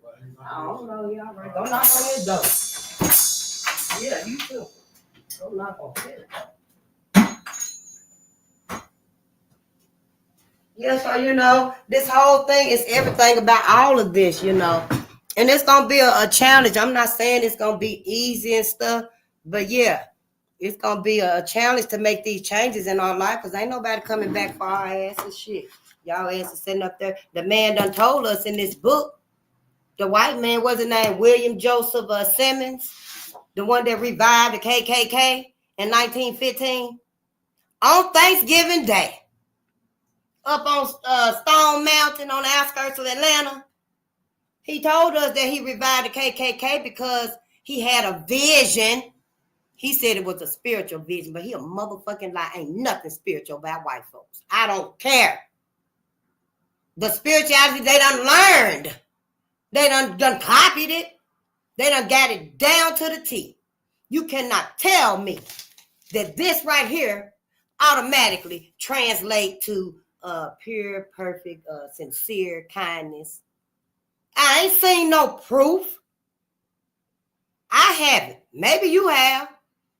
But I just want to say that no, there wasn't no spiritual vision his motherfucking ass had. Talking about he had a vision of white men galloping across the sky in their robed outfit, the Klan outfit, on horses. And then we just learned about white women actually sold the horses the Klan outfit. So y'all ass knew. I think I seen it. I must have not knew what it was, but I thinking the one I seen, the horse had on a red shiny thing. Them were Klan outfits. The Klan had on one and the horse had on one too. See, we wasn't thinking. It was just like, you know, oh, it was fantasy. It's a cartoon. You know, confirmation. But it's not. That was real life. That was their lifestyle, their culture, how they thought at one time. Everybody had the same thought at one time.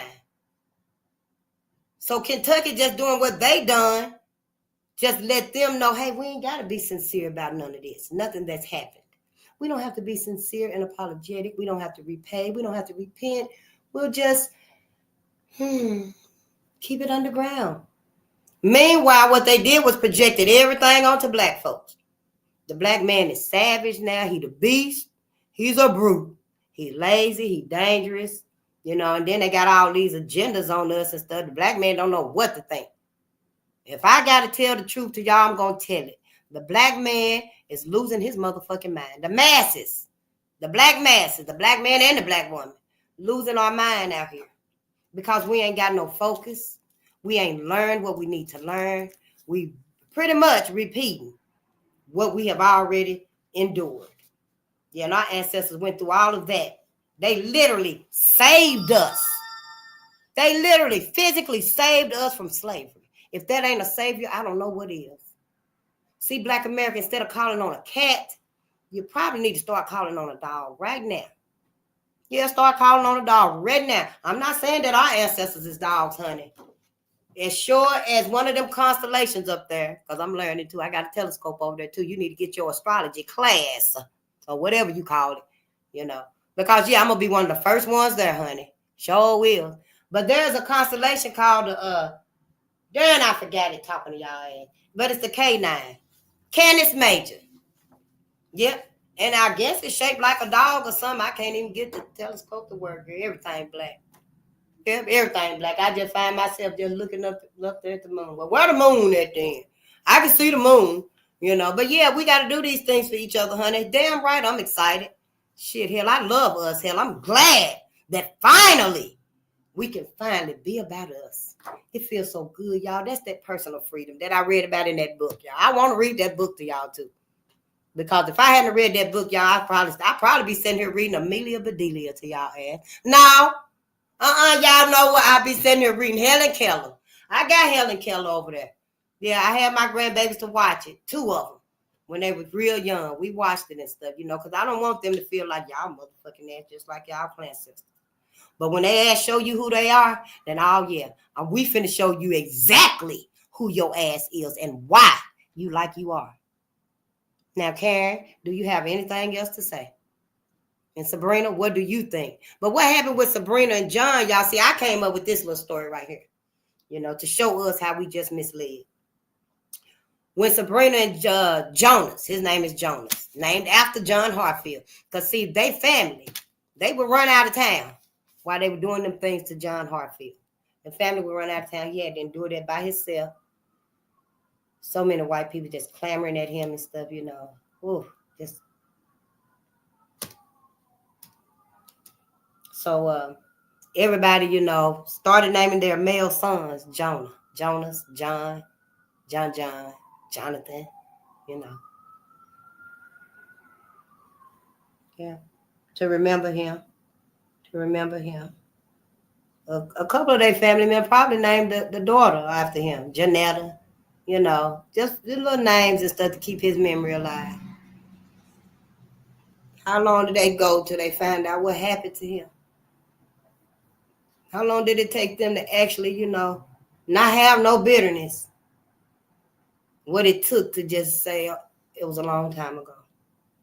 What it took for them to do that. How many years did Big Mama let us do, live, learn how we wanted to? We brought Brad home, Karen, Sabrina. We brought all their ass home. Becky, and Big Mama sitting over there on the chair, She sleep most of the time and stuff, but sometimes she wake up and see them white folks over there. But, she just block it out and stuff because she see and feel that everybody else is there. And then she know that, yeah, this is how it is now. But us did us a great disservice. Making them forget about their loved ones and stuff, their sons and daughters that was hung by these people. And then we make them live the rest of their life seeing us integrate and forget what we went through, what they endured. The lady Viola Fletcher that was on the news a couple of years ago, and she was in Tulsa, race ride. She was 7 years old, y'all. And said she still have nightmares. And one thing she said, I still remember, she said they were like, well, there come them folks. And she was just a little girl probably playing with her dolls on the floor, spread out, looking at the big old floor model TV or whatever. They probably baking cookies and cakes and stuff. It's just home is so comfortable and warm. The little lamp blowing over there, the lamp going and stuff, and, or the lantern, Tulsa was like 1921. I don't know if they had electricity there or not. Get your math class, history class, because I need to learn the chronologic order and stuff too. But yeah, the house is just cozy and stuff. And then she heard somebody say, here come them folks. And she didn't know what they were talking about, but she knew it was important. Because the adults and stuff were like, oh, we know. It's time to go, And then somebody said, who? And they were like, them folks. And everybody just got up and just got to running and stuff. And she was on the news, Viola Fletcher. Don't you know them motherfuckers still refuse to give them reparations?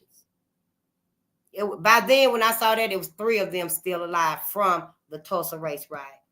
And yeah, I think it was Biden motherfucking ass refused to give them reparations for them, even for them. And she said she still have nightmares about that. And then fast forwarded to the brother that said he was a trucker. And the truck was being unloaded. And he was at the little diner. And the white folk were having a birthday party for the granddaddy. He was 98 years old, 89. 89 years old. He was an old white man. Got them little spots on him and stuff. And he's sitting there. His eyes look like they just seeing nothing but hell. out of them. They don't see life through their eyes. Nothing is life. That's not a tree, a real tree over there. That's not a real person. That's like, an object that I'm seeing. That's like an object. That's how their eyes look to me when they get elderly. I don't know how it look to y'all, but I see things differently than we see it. And I'm not going to lie about how I see it. For who? For y'all? No. For white folk? Hell no. I'm not. But anyway, he was a cordial brother. We all are. We ain't just aggressors like they point us out to be. They some motherfucking lies. They don't want y'all to know how savage they asses are. And everybody else done took on the persona of that savagery. That's what's happening. The black man is the only motherfucker out there. I ain't gonna say he the only motherfucker, but in America, that's who we talking about, the black man. His ass is the only one out there that's traumatized, fucked up in the head, damn near insane. The white man ain't dealing with none of that. Shit just a little hard for his ass out there. Shit is just a little hard for the white man out there. His ass ain't been traumatized. He ain't been captured. He ain't been captivated by nothing. Ain't nothing on his ass but evil. That's it.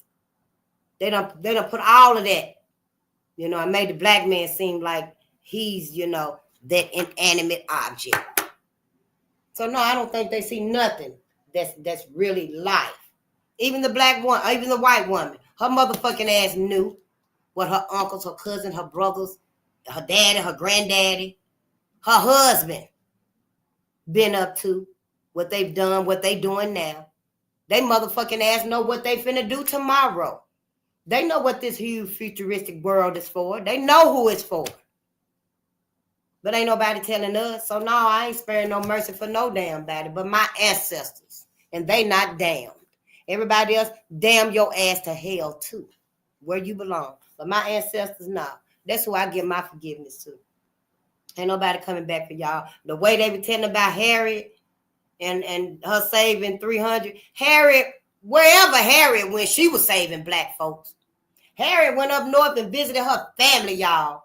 And there was a black man named Charles Nail that escaped slavery. And his master found out where he was at and sent for his ass.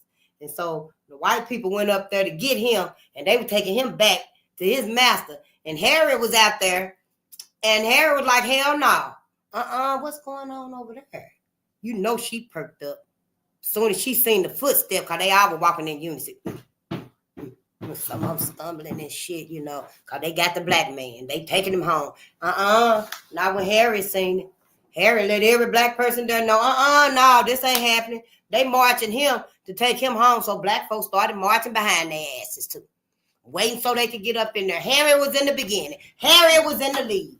Sure was, because you know who she was. And if she was there, they ain't taking you nowhere. Sure wasn't, honey. And Harry got up in the lead. And eventually, Harry got up there where she was holding on to Charles. She was holding on to Nails, honey. And Harry was telling him, you hold on, brother. Everybody back there, we all here. We know what's going on. We know where they taking you. And you ain't going nowhere. Harry was like, you ain't going nowhere, Harriet Tubman. He didn't know where she come from. He didn't know people even knew. He was going to get some lunch or something for the family that he worked for, because he had escaped to slavery. He was a coachman. He worked it on the coach line or something. Honorable man. He was hard working. People loved him there. But when they came to get him, honey, no, some white folks, because they said he worked for an outstanding family, so they must have been white. They were with the black folks. A few white folks were like, nah, we know Nails. We know Nails, and we stand with him. We on black folks' side. Honey, all them were behind him, but Harry got up in there, and Harry was like, you gonna live today. You ain't dying today. Harry was like, we all here, and we finna get you to safety. But see, she was agitating while she was talking to him. She was holding on to him, and she was agitating, y'all. And she was telling him, you get ready. You get ready to get the hell out of here. Don't you worry about me. Because, see, white folk were beating her. They were beating Harry. They were kicking her, grabbing on her, trying to pull her down, but she wasn't going nowhere. And, honey, she shook the guards off, and Charles took out. Honey, he just started running blindly. He was running back that way because Harry told him, everybody behind us. They behind us. You don't see them, but they is there. Honey, Nails ran through the people, honey. They got him, and it's like they picked him up and carried his ass and put him on the boat. They put him on a ferry boat, I think it was, or some kind of ship or a boat. And Harry, they beat Harry down. I don't know what the hell Harry did, honey, but she must have jumped up like Neo and just knocked all their asses out. Maybe the people that were behind her got off her, got on her. Get the fuck off our sister, you motherfucker. Harry got up. I don't know how she made it to where Nails was, but she did. They was on the ferry boat, honey, going across the river. Just like Robert Smalls when they stole the Confederate ship. Honey, before they know it, white folks seen that was up ahead, seen what was happening. They done got on their boat. Honey, white folks was shooting at the ship and stuff. But Harry and them made it to the other side. Harry wasn't with him. Harry behind him. Everybody behind Nails because he done got on the ferry boat. I just now read the story too, y'all. I didn't even know it was in this book. Right here, y'all. It's in this book right here. So Nails make it to the other side of the river, but the people on the other side of the river already knew a nigger's running. Because see, when they knew when it's a commotion about anything, it's about black people running. We after black people. So they already knew, oh, what's going on over there across the river? Something's happening, a nigger's running. So they were waiting. Then they saw the boat coming across the river and stuff. Soon as he got off the boat, y'all, they grabbed him. The white folks grabbed Nails again and took him to this big old house like we see out here and stuff. These big old courthouses and shit that they got. They took him into this big building. They said they were like maybe 2 or 3 stories high because he was on the 2nd floor and he was seeing all the people in the street. You know, the people, the black people and the white people that were for him. But then there was a whole bunch of white folks. They was in the north now, but a whole bunch of white folks wanted his ass to be taken back to slavery. You know, so he was seeing all these thousands of folks out here and stuff, and everybody was into it. It was so emotional, you know, and he didn't know what to feel and stuff, you know.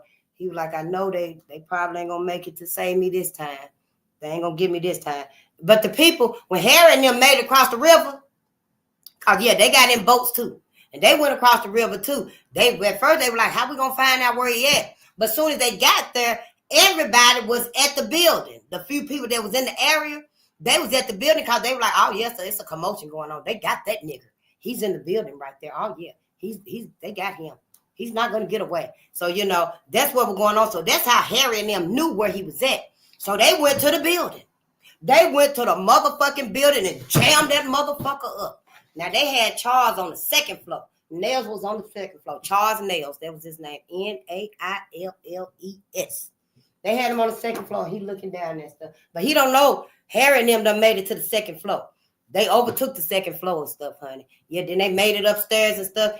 And Charles, he was by the window, but they made him sit down, done tied him up or whatever. So he just pretty much just standing there, you know, hoping and praying that it don't happen. He don't die.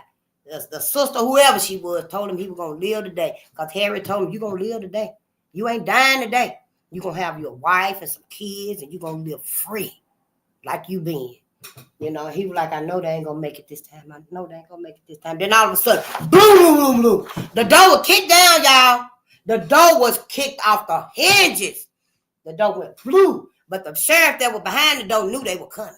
And he was like, whoever come through this door first, I'm going to get it. And as soon as the door kicked open, it was the big brother. Big brother, Bubba, kicked the whole damn door in. But the sheriff cut him down because he had a hatchet. As soon as Bubba kicked the door down, the sheriff stabbed him with the hatchet. Cut him with the hatchet. Split him. Split him, y'all. And that was the first thing that Nails saw. When he looked up at the door crashing in, he seen the sheriff cut Bubba down. But he didn't see Harry. Harry right there, honey. Harry came through like a football player. Yes, honey, they couldn't stop her. Because when they came through, everybody was running over his body. Bubba's body propped the door open. So everybody was able to come through and stuff. The first few that came through got the sheriff. They fucked his ass up. The other whites that was in there and stuff, they went ahead and attacked them. Harry came through like a football player and stuff with the ball, grabbed Nails up, threw him over her shoulder because he couldn't run. They had tied him up. He was just standing there, tied up. So Harry came through, scooped him up, threw him over her shoulder, and she was gone. Some people on the outside, our white folks coming through the window, they kicking down the hatches, coming up out their corkboards and stuff, because you know they had little hatches that you hide in and stuff. They were coming out everywhere. But black folk was coming too, honey. All black folk were coming out the chimney, busting the wall down. Black folks coming through windows, kicking the whole wooden structure down, just coming through. So Harriet and Nels made it where they were going on the outside of the house. Y'all, that motherfucker was like a cave. I am telling you, that house was like a cave. They get outside. Some people was in their stagecoach with their horses and stuff. So Harriet and Nels, she threw him on top of it. She got on and they going. They riding and stuff. Next thing she know, they hear gunfire. Pow, pow, pow. White folks done found out because they still on the outside. Everybody didn't make it inside the house. White folks on the outside of the house, they got to come out somewhere. They got to come out somewhere. We'll set this bitch on fire. You know, but Harry and them came out the back door. White folks out there with their guns and stuff. They on horses, honey. They running. Some of them just crawling in the dirt. They done failed, but they still trying to shoot at them and stuff. Pow, pow, pow, pow. But they got away. Harry and Nels got away, and he was free the rest of his life and stuff. Yeah, Harriet went back down south where she was from and stuff, because she was just there visiting. Harriet Tubman was just there visiting. Maybe sometime I'll find a story. It's in this book right here and read it to you. But she was, I forgot where she was visiting from and stuff. But she seen Nels and what they were doing to him and stuff. There it is right there. I just turned to a confirmation. I just turned to it. Harriet to the rescue. Yep. Yep. She was in Troy, New York, visiting a cousin. Yes, honey. We was always there for each other. We was always looking out for each other. Even when we had to run and flee and escape. Black folks was run out of like 50 towns/cities. I didn't write them down. I started to. It's in my history. I might. So hell, y'all can see hell, is any of these places I'm living in them now? Because hell, you need to know Black America. We need to know. We need that green travel book again. Yep. Just like Benjamin Banneker had all them almanacs. We learned about him.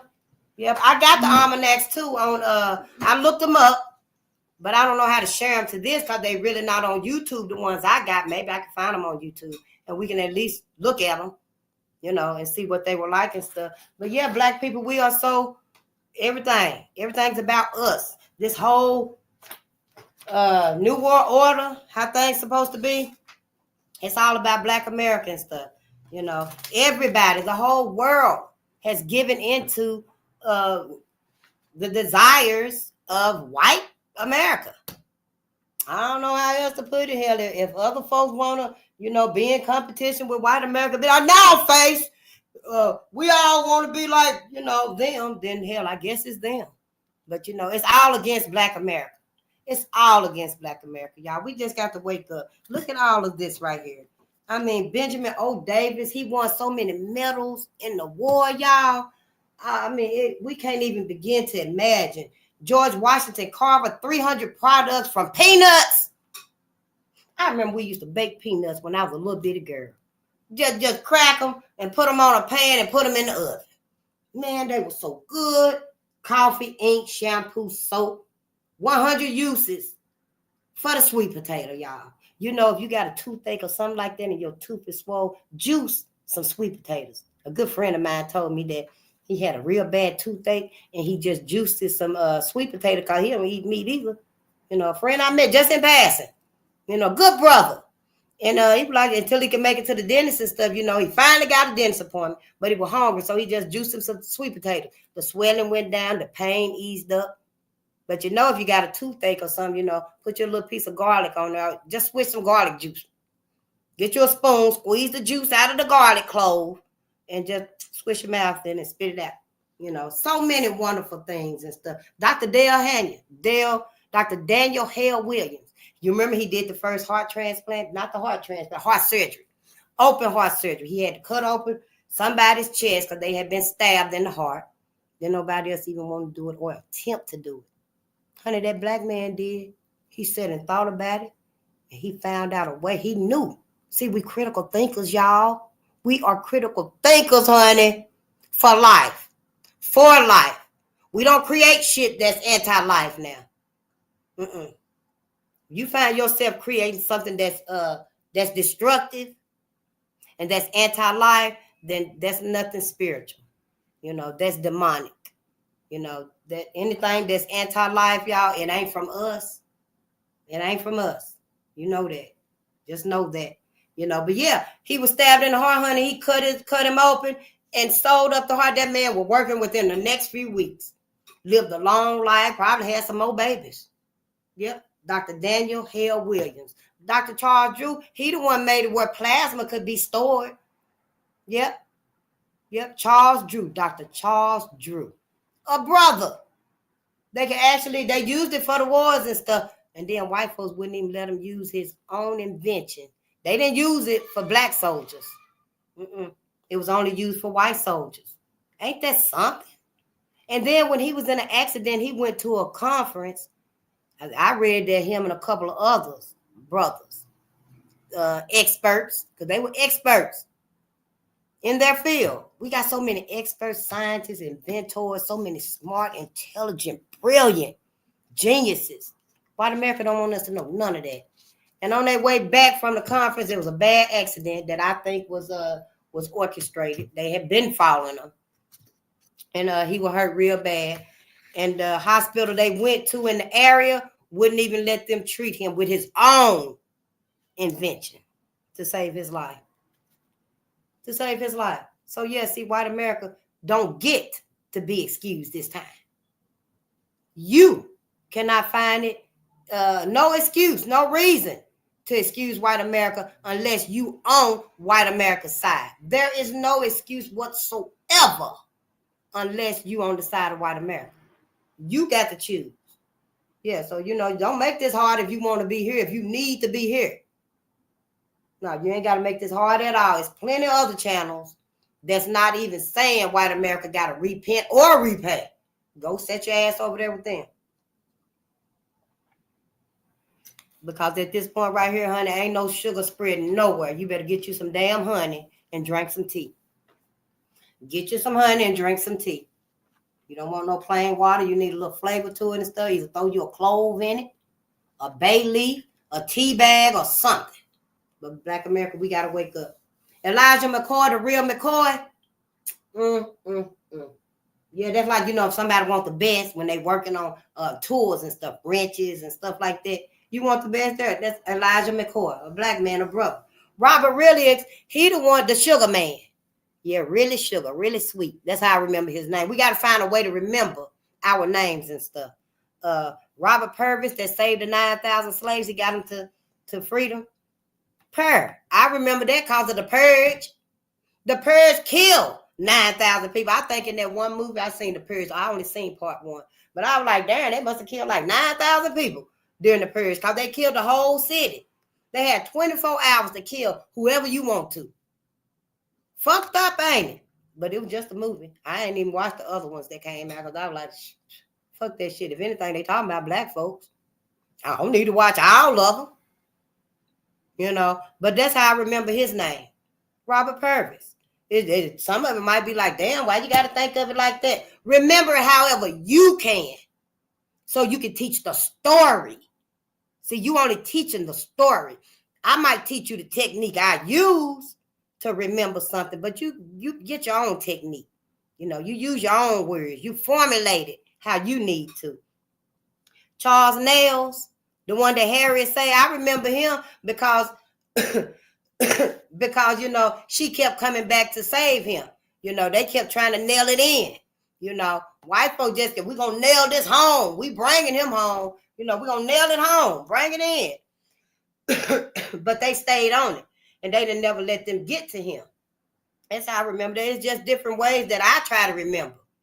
Because, hell, I wasn't never taught it. So now I got to catch up. We got to catch up. Charles Drew. Let me shut this window. Charles Drew with the plasma.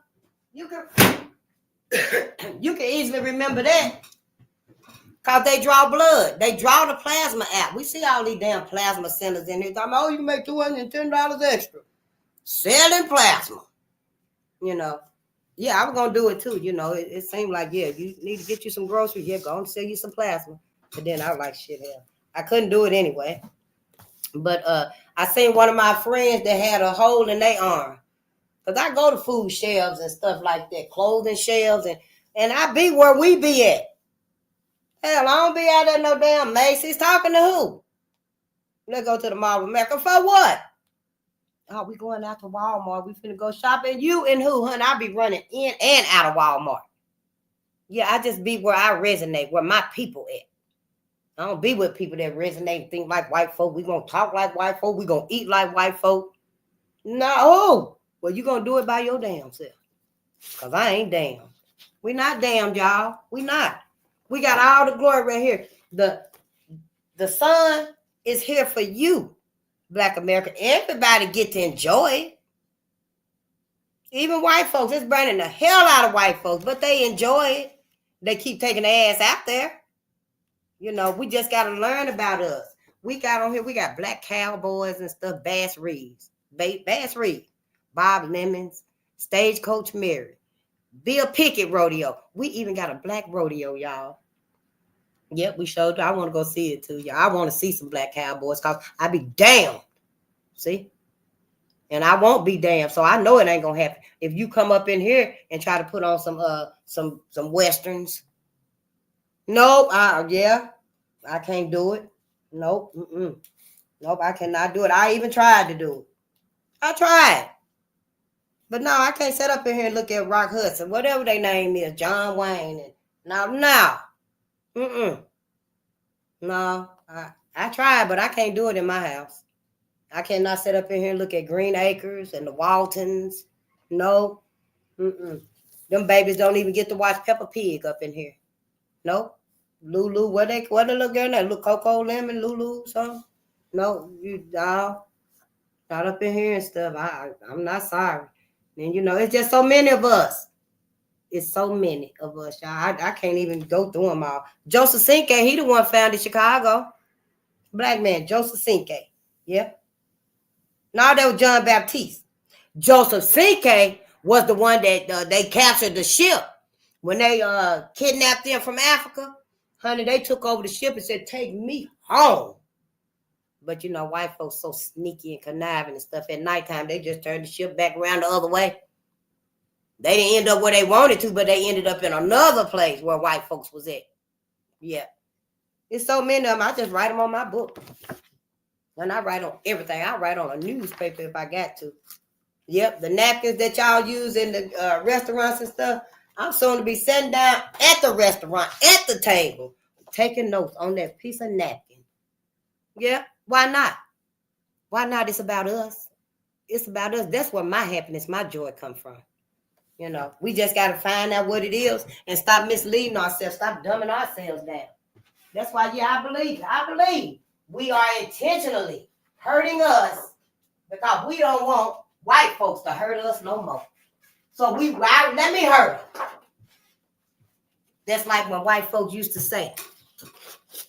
Because it happened with Emmett Till.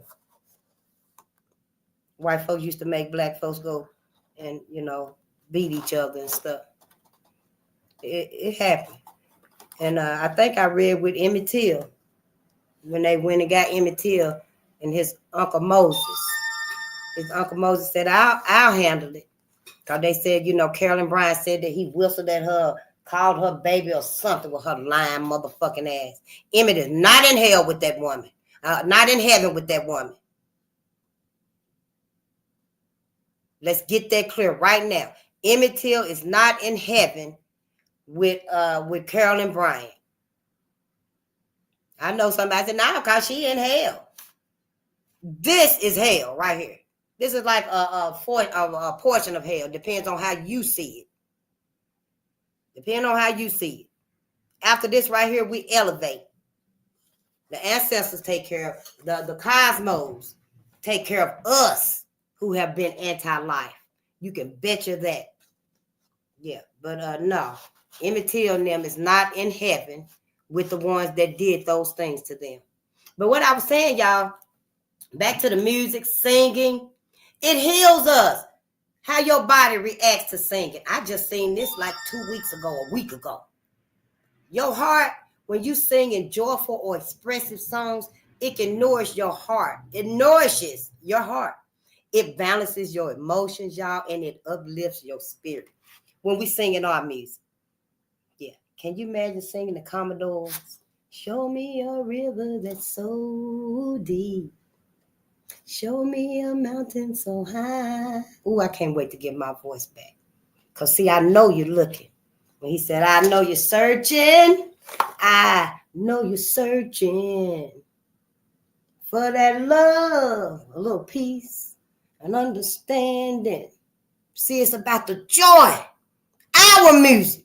That's why these motherfuckers done took it away from us. Singing, just singing. And we all know them old songs. Made mama and them so happy. Everybody getting up, dancing, they cooking, playing music. We sleep and we hear all mama and them playing Al Green again. Yes! Here I am, babe. I know, right? See, that's what we got to get back to. So yeah, when the babies, the kids, and the young adults come in playing that bullshit, tell them turn that shit off. If anything, tell them, you ain't even got to leave. Just turn it off. Here, put on Aretha. See, we got to start giving us some substitutions. Now, if they don't want to put on Aretha, tell them, take that shit outside then. You ain't mumble mouth. Here, take your sandwich and go. Give them a chance. But we got to start teaching us. Our lungs, when we singing helps expand the lungs and it improves our oxygen intake. Yeah, we run around here halfway breathing. We supposed to be breathing deeply anyway. Yeah, we about breathing like white folks. We supposed to be taking deep breaths. We supposed to be breathing from our diaphragm. We supposed to be breathing, not just. We supposed to literally be breathing, focusing on breathing. But yeah, honey, singing. Singing is more than just a song. To us, I ain't speaking about everybody else all the time now. You got to be able to distinguish when the good is for us. Because hell, some of us be like, oh shit, that's just for white folks. No, it ain't. No, it ain't. The liver. Singing helps regulate emotions like frustration, anger, and stress. Yeah, the liver. When you singing and stuff, your liver is able to regulate them emotions you going through, frustration, anger. When you mad and stuff, honey, just start singing. Hell, start singing James Brown Payback if you want to. The big payback. Go sing something. When you mad and stuff, sing something. Sing a song. That's why I always keep a song in my heart. Sure do, honey. Don't come asking me to sing no happy birthday to your ass. Sure don't. Your kidneys. When we singing, your kidneys singing can strengthen kidney energy because it fosters vocal expression. Yet when you singing, your kidneys is actually fostering the vocal expressions coming out of your mouth. Yep, see? It's all about vibrations. It's all about vibrations. That's why we got to be grateful. Gratitude. And this the next one. See, I write everything. And I put it right where I can see it, honey.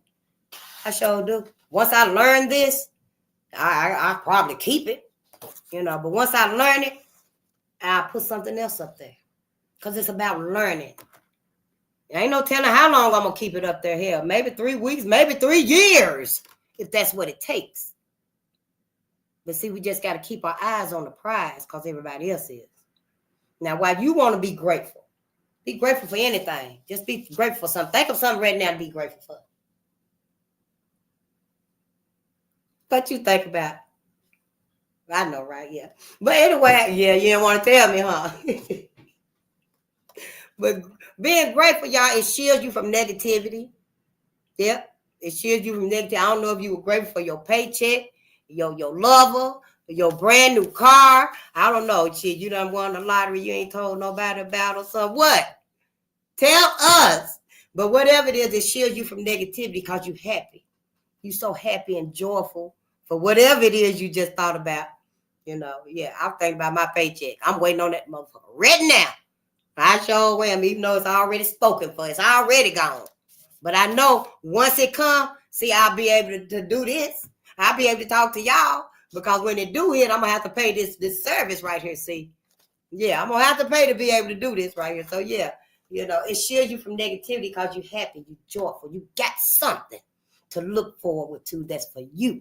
And you can do whatever you want to do with it. Yes, honey, you can take that brand new car. You can take a road trip if you want to. It ain't got to be brand new. But your new car, new to you. You can take a road trip if you want to. You can go wash it if you want. If you want to paint it. It's yours. You know, whatever you thought about to be grateful for, it's yours to do with as you want. Yeah, you grateful for your newborn baby and stuff for your baby? Yes, go shopping. Go shopping for your baby. Buy a whole bunch of books, baby books, black baby books, okay? Yeah, I know. See, it shields you from negativity because you in that aura, that aura of happiness, joy. You receiving your abundance, just prosperity. You know, and that's us. Can't nobody tell me how to think. When I leave out of here, I know who that sun out there for, honey. Yeah, y'all, you get your little bit.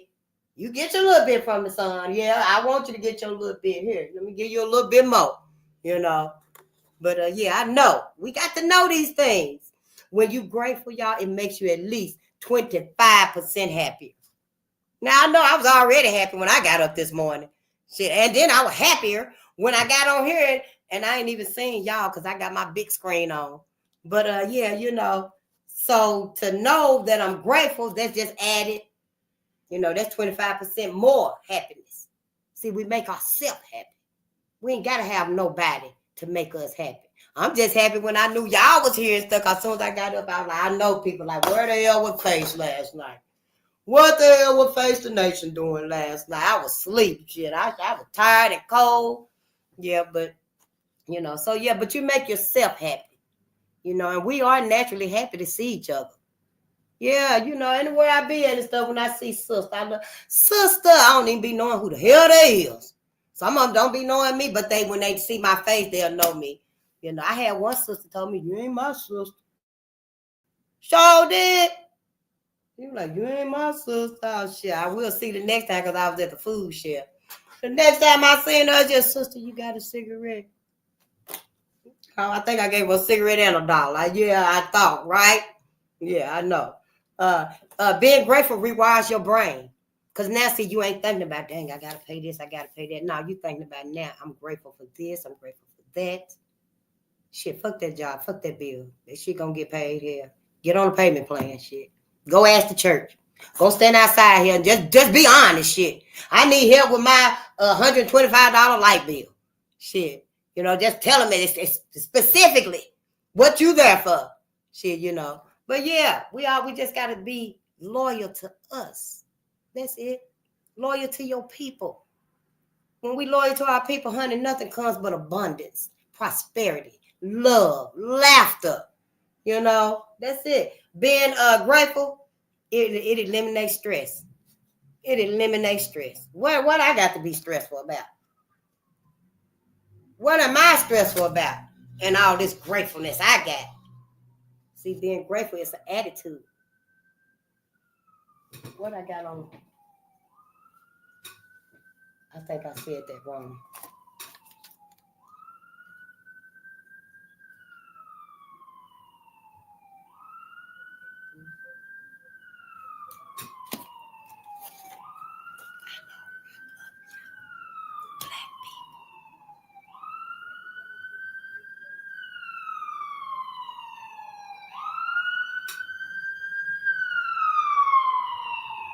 You know what?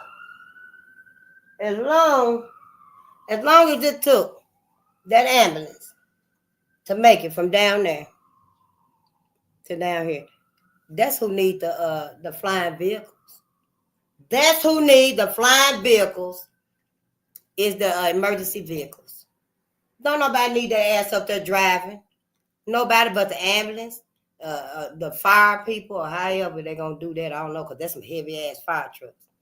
You know, maybe make it smaller. I don't know. He'll have 2 or 3 or 4 of them coming at one time, because that's the only thing need to be up there. That's the only thing they need to be trying to fashion and fix to put up in the sky. Because that was just too long. Somebody should have told them something. Being grateful improves your sleep. Yeah, when you grateful, honey, you can sleep like a baby. When you are grateful, you can sleep like a baby. You wake up so refreshed. It's like you just had a good long stretch it out. Because you're grateful now. You ain't sleep all bent up, you know, and worried about this when I go to sleep, worried about that when I wake up. Because, see, you got a different mindset now. You grateful. You holding on to that gratitude. And it boosts your self-esteem and your performance. Being grateful enhances the law of attraction. Yeah, I'm grateful for my paycheck. I am grateful for every paycheck I get. Now watch it all start coming. Watch paychecks start coming from everywhere. You grateful for your lottery, your babies, your car, whatever it is. Watch abundance start coming. Just whatever you grateful for. Shit, money don't move me, but yeah, we gonna use some money. Yeah, I don't know. We all finna get our reparations and stuff here. All of us gonna be grateful. Yeah, you know. Yeah, just start receiving. And it improves relationships. Be grateful. You know, it improves your relationship. You know, your family relations, your intimate relations and stuff, you know, all of that. But yeah, let me see what time it is, because y'all know I get to talking and stuff, honey. I sure do. I don't never talk to nobody this much. Sure don't, because don't nobody want to talk and stuff, and y'all ain't got to talk either if you don't want to. But I want to show y'all these videos before I go. Who is that said Face the Nation? You know I've been trying to connect. I don't know. I'll find you. Sure will. Who is this? Let me see here. Oh, Shin Mira. Being grateful is hard to come by, but I agree. You retain your focus. Retrain your focus. Yeah, we got to. We got to retrain our focus. Everything. Everything. Neely Fuller was the one that said it. It's on the wall right here. I got to take it up again. Every aspect in life is controlled by white supremacy racism. Every aspect. We got to change everything. Flying vehicles are called drones, and Trump would use it for surveillance of Black Americans and his political enemies. Well, yep. I told y'all. I sing because I'm happy. Gregory Calloway. I know it, right? And it makes you extra happy. Singing makes you 25% happier. I didn't know either. Gregory Calloway says, sing out loud. And I do. I can't wait till I get my voice back. I can't wait, honey.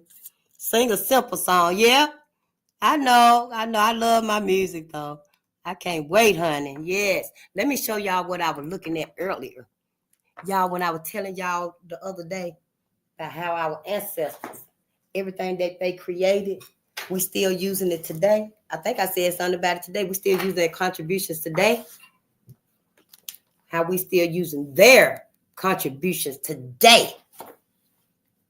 From many years, many decades, some of them hundreds of years ago. Some of these people like in 1879 and 1913, they invented this and that. Long time and stuff. It's going to take us and our children. Hear me now. Because when we done with this right here, you know, I need you to go and start teaching them babies that you got and the other kids that come around. Don't put the books and stuff away because the other kids done came over there. They need it too.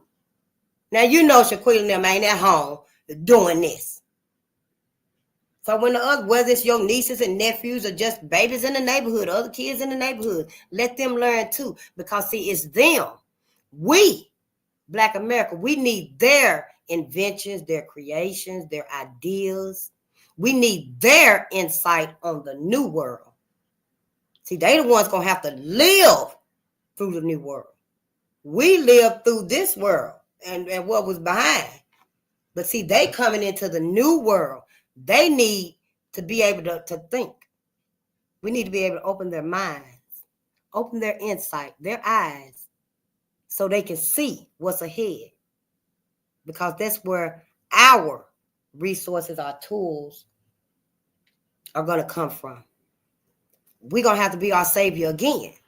We always our savior. We'll never stop being our savior. But we got to let our babies be able to open up their minds. You know, I know y'all got them watching Peppa Pig and Coco Melon and all them big-headed ass babies that talking like robots and stuff, you know, and teaching them all this crazy stuff. You know, it's crazy. It ain't going to help them create nothing. Yeah, count 1 to 10. You can do that. We need to give them fundamental, security. We need to be sincere with them. So watch this right here, because this is what I was talking about. And even this right here is just the tip of the iceberg for ours, for our babies, honey. Oh, Lord, please don't let it start, ancestors. Hold on, y'all. Let me see if I can get this right. Add to stage. Yep. I got it now. Makes fuel from plastic waste. Let's go.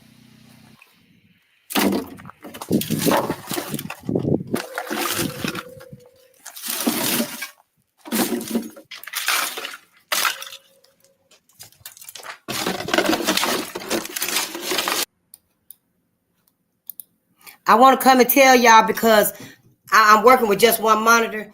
But anyway, he's making fuel, gasoline from plastic. Our brother here, his name is Julian Brown, is making gasoline from plastic. I ain't even got no plastic nowhere. But yeah, from plastic. He's making gasoline. That's why we have to let our children, our youth, we got to open their minds up, their brains up. We must do that for them because we won't survive with everybody else's creations, everybody else's inventions. That shit is not pro-life. Everything that everybody else is building up and creating and contributing to the world, none of that is pro-life. Only a little bit of it is pro-life for us anyway. So, we got to open up their minds and stuff. And then this morning, I just heard about him this morning because I saw a video that him and Moses West, remember our brother a few years ago, he built that atmospheric water pressure machine that it pours water out of the atmosphere. Well, they working together. Yeah, brother Moses West and our brother Julian Brown, two brothers. They're working together. I don't know if I wrote it down somewhere what they are doing because they came together.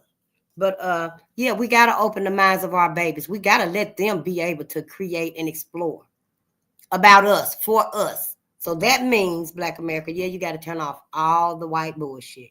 You got to turn off the white music. You got to turn off the white cartoons, the white shows, because all of those right there are breaking the connection that your babies need to make this happen so that they can, create and invent and have ideas. Peppa Pig and I know y'all think Peppa Pig and Coco Melon and Boss Baby or whatever that baby name is, y'all thinking that it's teaching, but it's really not. You can teach that. You can set your ass down, Black America, and you can teach your babies, your kids how to count, how to read, how to add, subtract. You can do that your damn self. Now that's when we damned, when we refuse to stand up and do for ourselves, do for our babies. So let's watch this right here because it's really good. Yes, honey. We are the answer to this whole thing. So I've created my own gas station that makes fuel from plastic waste. Let's go.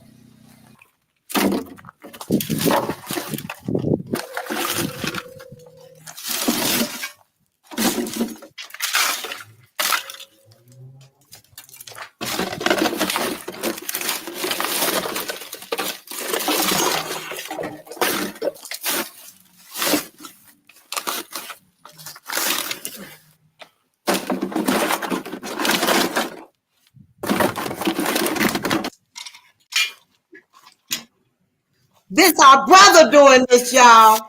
A Black man.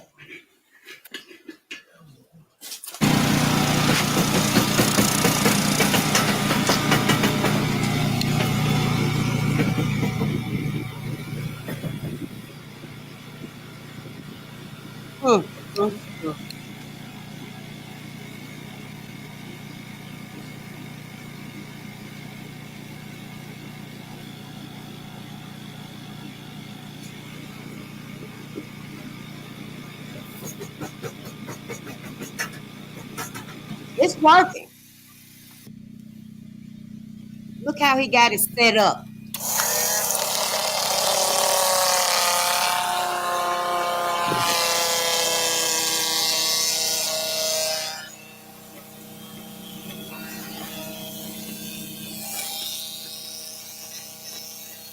You see the gas? Look, the gasoline is coming through, y'all.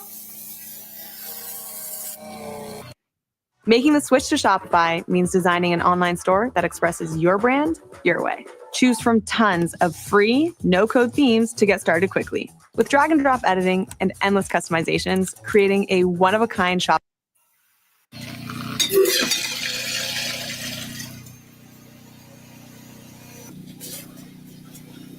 I don't know, Stan, why he's doing it all by himself. But he created it. He created this.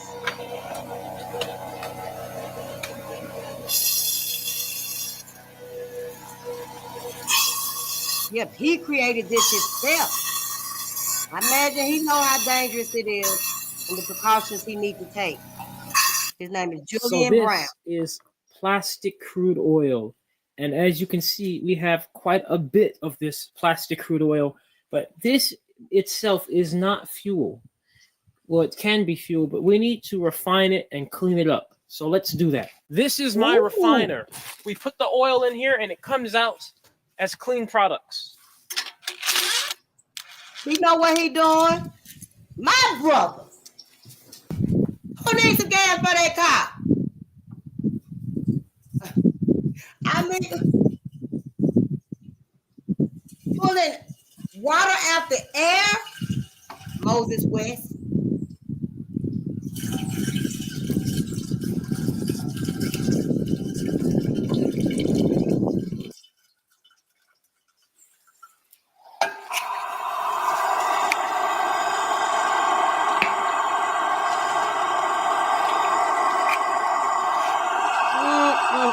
This is amazing. I haven't seen the video. I just learned about him and I looked his name up. Is this the gas?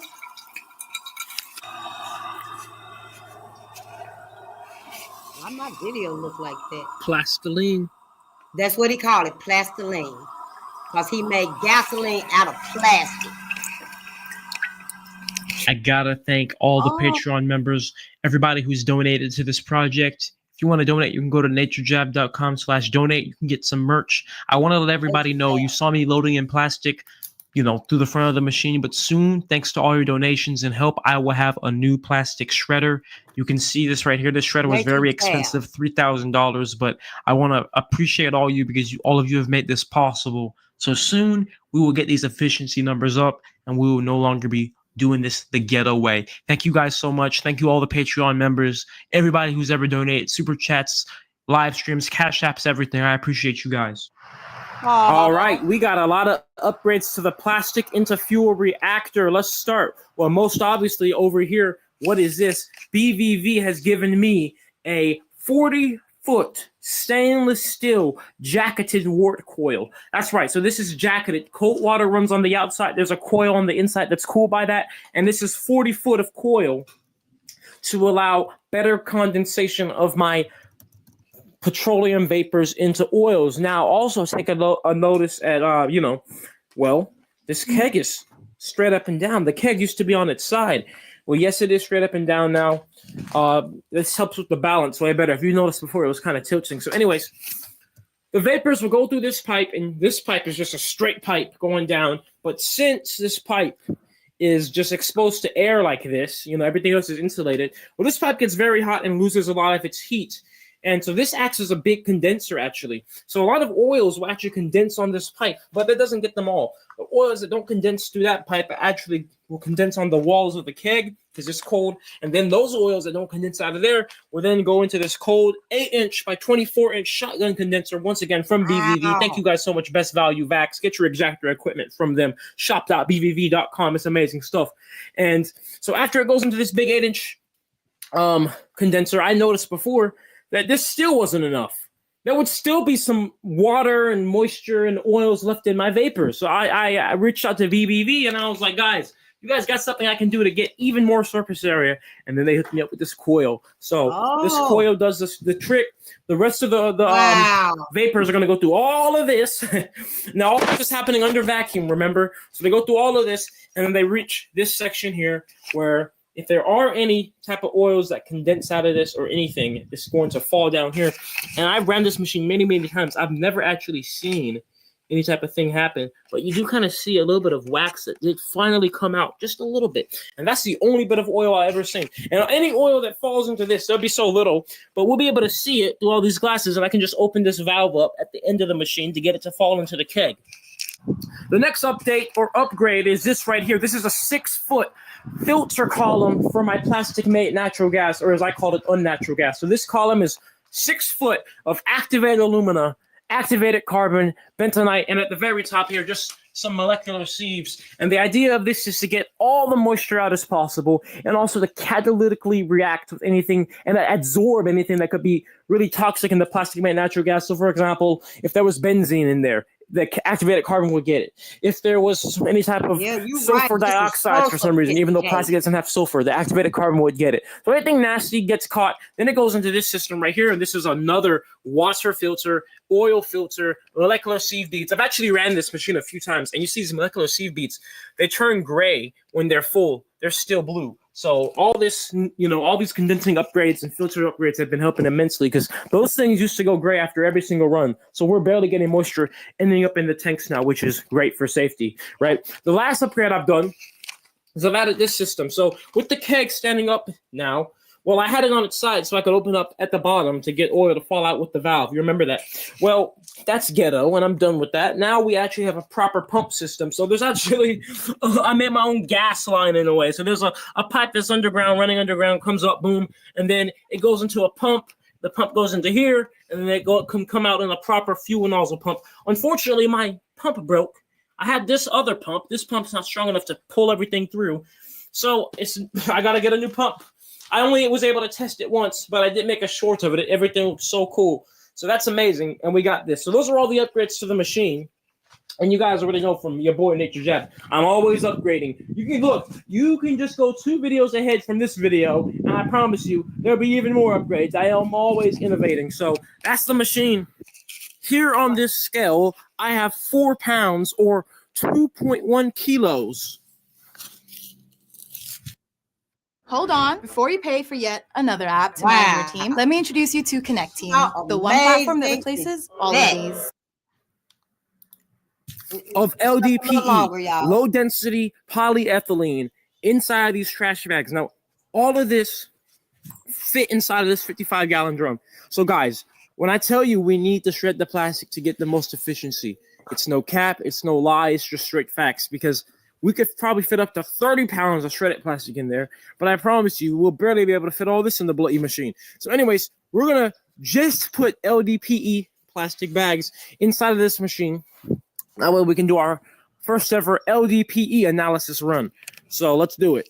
So we're just loading in this LDPE, low density polyethylene, by hand. You know how I have to do it.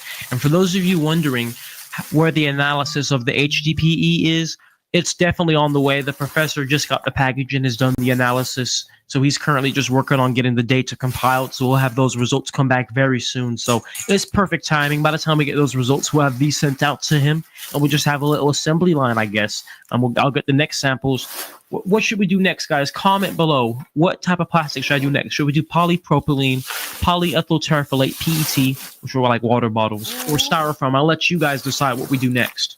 4 pounds of plastic bags. That's what it looks like. Takes up quite a bit of space unshredded. Let's see how this machine can handle it.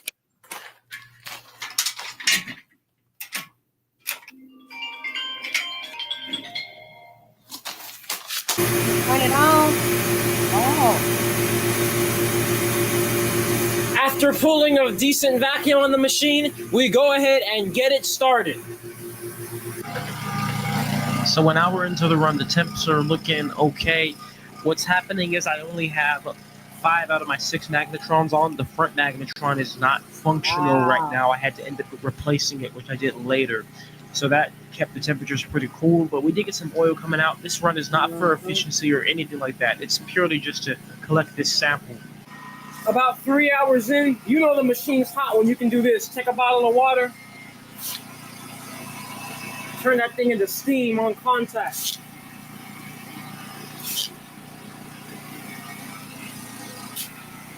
And water insta-vaporizes on this thing. So we finished the run out at 3 hours. the temperatures across the board of the whole machine were over 200 degrees C, every single part of the machine, the front, the middle, the back. Since then, everything has cooled down some.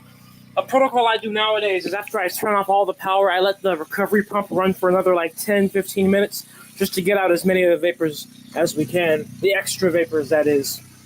But of course, vapors will keep forming because at such high temperatures, pyrolysis still occurs even with no extra power going in. Anyways, we consume 25 kilowatt hours, and now let's get our oil. So the run totaled 3 hours. We consumed 25 kilowatt hours of electricity, and this is the part of the time where this just annoyed me so much. So, I have this new fuel pump system, and this is a double-edged sword because on one end, it's really cool, but then on the other end, if the pump doesn't work, I have literally no other way to get these oils out the keg, and that's what happened. By my luck, the bloody pump just straight up died. It just stopped working. And I'm like, what in the world? So then I have this other fuel pump that I had just sitting around, but this fuel pump is nowhere near like the proper, power nor size of that one. It's not made for this. So I hooked it up. It took forever to hook it up. And it worked a little bit. It got some of the oils out, but then, well, look, it couldn't do it. It just kind of pooped itself out there, mate. And it was just so annoying because it's like, dude, I need my oils. I did all this run. I have no more LDPE in my storage anymore to do another run, and I barely could get my oils out. Luckily, we got enough out for analysis, but I wanted to just get all the oils out of the keg, so that way I could have a ton of buffer oil to make sure there was no residual oil from the last runs in there. But hopefully, we'll be okay. So anyways, I went ahead. I poured what I got out before the pump just stopped pumping into the beaker. This is more than enough for analysis, more than enough for a light distillation. So I'll get another pump on the way, guys, but that's what we got for now. So we got 250 mil of this crude LDPE oil. So thank you for watching, guys, and we'll get this analysis going.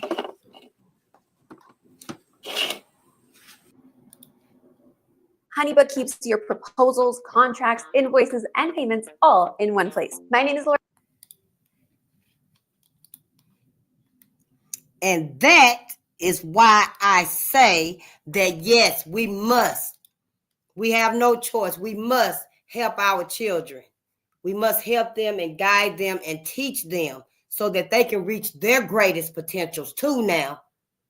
And our greatest potentials is not to sit here and keep lying and keep our history, our greatness hidden so that white America can expose all of their greatness and revive their greatness. That's not how it's supposed to be. Now, we got to give our babies a chance. And not only what I was just saying, we're going to need their contributions, their inventions, their creations to even survive in the new world. Who else going to get y'all asses out of them Tesla cars? Because you ain't driving it. You don't let Tesla drive it. And so you can't open the door. All of these little things, we got to let our babies, we got to give them the freedom for that. Let me see. We can't just remain a dedicated ignorance. We can't have dedicated ignorance forever. We can't be a fool and a dummy. This is about us. This is not about other people, and what other people got and what other people want. They ain't never used it for us and giving us no peace of mind. Ain't nobody ever used nothing of theirs to give Black America a collective peace of mind. Yeah, you might help one or two or three, you might even help quite a few individually. But to help collectively help Black America. But yeah, what I was talking about, the Revolutionary War, when Black men went and fought in that war and then went right back to slavery. White men.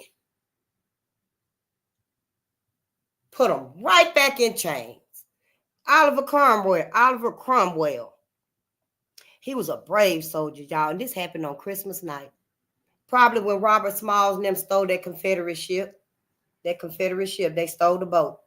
They waited till Christmas when everybody was drunk and took off with the whole ship. They couldn't find no other way to go. No other way to get their freedom. And that's what he did on Christmas night. Yep. He it was in 1776. I think that's when it dawned on me that it was still slavery.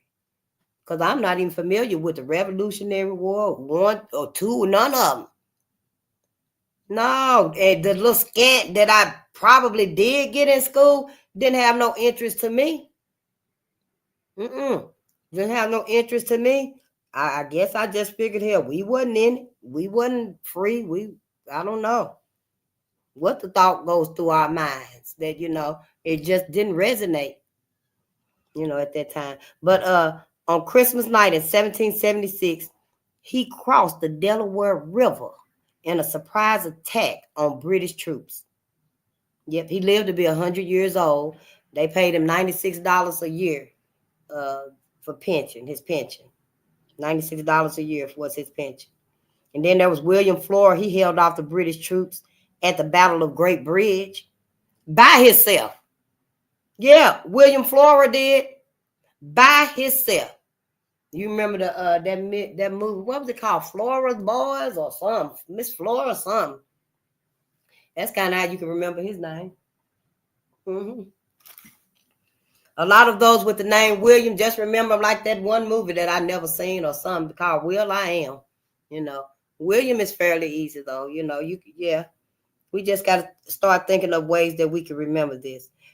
There was William Whipple, the abolitionist, and then there was Prince Whipple. He was the wealthy African kid, the young boy that they sent to America for studies and stuff, and they kidnapped him. Yeah. But he joined the Revolutionary War because I got him under Revolutionary War. He joined the Revolutionary War and got his freedom back. Yep. Now, William Whipple, the abolitionist, he helped his mother's people. Yeah. That was Paul Cuff. Paul Cuff became a wealthy black man with a fleet of ships. He started out with one ship, one boat. But he had a whole fleet of ships, y'all, and he wanted to help his people. He wanted to help black people. So in all his traveling and stuff, he went to, he was at Sierra Leone, and he spoke with the people there. And they agreed upon some land, a contract, where black people could relocate to Sierra Leone and stuff. But he got sick, and, but that's what he had did. And don't forget the great Exodus with Pap Singleton. Yep, what was his full name? Benjamin Pap Singleton from Tennessee. Yeah, left out in Tennessee, and he was so mad and fed up and telling everybody, come on, let's go. And they went out west to Kansas. Black people have always gotten up and made better for ourselves, even if we got up and migrated. Those of us that couldn't survive it would go back where it was easier and familiar and the normal, that they could survive. But black people, we didn't never just stay still and lay down and let these things just happen and run all over us. The outside male, people on the peripheral that you really can't see, but on the inside, our people was always, in there making it happen, thinking of some kind of way, putting together some kind of, whatever they need to do. Yeah. Henry Box Brown mailed himself to freedom. Yeah, our ancestors was always thinking how they can get to freedom pro-life. See, they didn't go through killing and shooting and fighting. We did have our rebellions like Nat Turner. Yeah, we did have our rebellions, an eye for an eye. An eye for an eye in them days and stuff. But on the whole and stuff, the escaping and freeing of our people, we tried to do it with as less bloodshed. We would sneak away in the middle of the night if we had to, rather than cause a confrontation and got to fight and and go through the dragon being caught back and stuff. Yeah, it's so much we need to know, and I just wanted to read some of it today, read some of that. But I do want to read us a little bit from, because this was the title of the show today, wasn't it? Brave Black First, 50 plus African-American women who changed the world. And I think we wanted to start with Michelle Obama. Because we read about Ruby Bridges, Marianne Anderson, and Toni Morrison. I think it was Michelle, you know. And since I did get it, I guess we will read it. I mean, it is, you know, it is a good book, and it does belong in the lesson. So Michelle Obama, born January 17th, 1964. I know your birthday. In Chicago, Illinois. I never cut class. I love getting A's. I like being smart. I like being on time. I thought being smart is cooler than anything in the world. Michelle Obama, and this is a picture of Michelle. All of the pictures bear likeness, don't it? And they so colorful and stuff. Imagine reading these to your babies and stuff. They're going to like the pictures themselves. Then they can start picture reading to you. The little ones can. When they start picture reading to you and stuff, then you'll be hearing them mention words that they don't heard you say. See, it's all good. It's all benefit. Yeah, family. Michelle Obama, the first African-American first lady. Yeah. Is a unique combination of self-assurance, intelligence, organizational leadership, and style that comforts and inspires. As First Lady and wife of Barack Obama, the 44th President of the United States, Michelle embraced issues of women's empowerment and community involvement. Since leaving the White House, Michelle has assured the American public that she is still becoming, despite already being one of the most influential and successful women in the world. Given her high-powered but non-paying job as First Lady, Michelle initially describes herself as mom-in-chief. During her 8 years in the White House, she advocated for military families, reactivated a White House kitchen garden, promoted healthy eating for school children, and started a Let's Move physical fitness initiative. She also reaffirmed the White House's commitment to the arts and maintained a joint policy with President Obama of opening the doors of the People's House to as many visitors as possible. Michelle was born on the south side of Chicago, Illinois, to working parents Fraser and Marianne Robinson. She excelled in academics, eventually following her brother Craig to Princeton University before attending Harvard Law School. While working for a Chicago corporate law firm, she mentored Barack Obama, a law school associate. The couple married in 1992 and have two daughters, Malia and Sasha. Is it Malia? Malia and Sasha. Michelle has often said, success isn't about how much money you make. It's about the difference you make in people's lives. After leaving corporate law, Michelle worked for Public Allies, a nonprofit organization, the University of Chicago, and the University of Chicago Medical Center. Although initially wary of politics, Michelle campaigned for her husband's run for Illinois State Senate in 1996 and the U.S. Senate in 2004, and his successful presidential campaigns in 2008 and 2012. About her best-selling memoir, Becoming, Michelle tweeted, "I hope my journey inspires readers to find the courage to become whoever they aspire to be." And that's Michelle Obama. Yeah. Michelle Obama. I think that's her on the front page of the cover too. Right there. I think that's Michelle Obama too. Beautiful lady. Oh, and I saw today also that Michelle has said she ain't going to Trump's inauguration. Yep. I think that's what it said. If I find it again, I will share it, because I said, oh shit, this might be the straw that's going to break the camel back. This might be what's going to tip the rage of white supremacy, white people. I don't know. I have no idea what's going to tip them over. But honey, just us waking up and teaching to each other, talking to each other, addressing each other, trying to greet each other beneficially for us is tingling with white America. Oh yeah, they tingling all over the place. Yeah, they eyes is on everything, honey. Trying to see, especially them little bitty tiny houses that our people done bought on that land. I forgot where it was at. I don't even want to say where it was at. I think it was like 92 acres or something. Our people are just coming together for us. All over this country, our people are coming together for us. And whether it be tiny houses or even a channel like this, or Brother Julian with creating gasoline out of plastic. Moses West, bringing water out of the atmosphere. His atmospheric water machine, the pressure washer machine, it draws water out of the atmosphere. Water, we know water evaporates and go back up. Well, he's able to draw water out of the atmosphere. I remember years ago, I read that Black people that was it might have been the Egyptians or one of the other earlier civilizations that was so profound and in tune with divinity, which we said religion is nothing but the understanding of divinity. Divinity is the understanding of the cosmology, the ecology, and your relation to it. Where they were so divine that they could just make like a little whistle and just draw the water out of the atmosphere. You can do it. I can do it. We can do it if need be. Yeah, we could do it if need be. We would have to go through a lot because, honey, we so full of pollution and contamination. We barely can drink a cup of water today, But yeah, that's how divine we are when we are in the right frequency. It said everything's about frequency, and we living in a frequency that is not our own.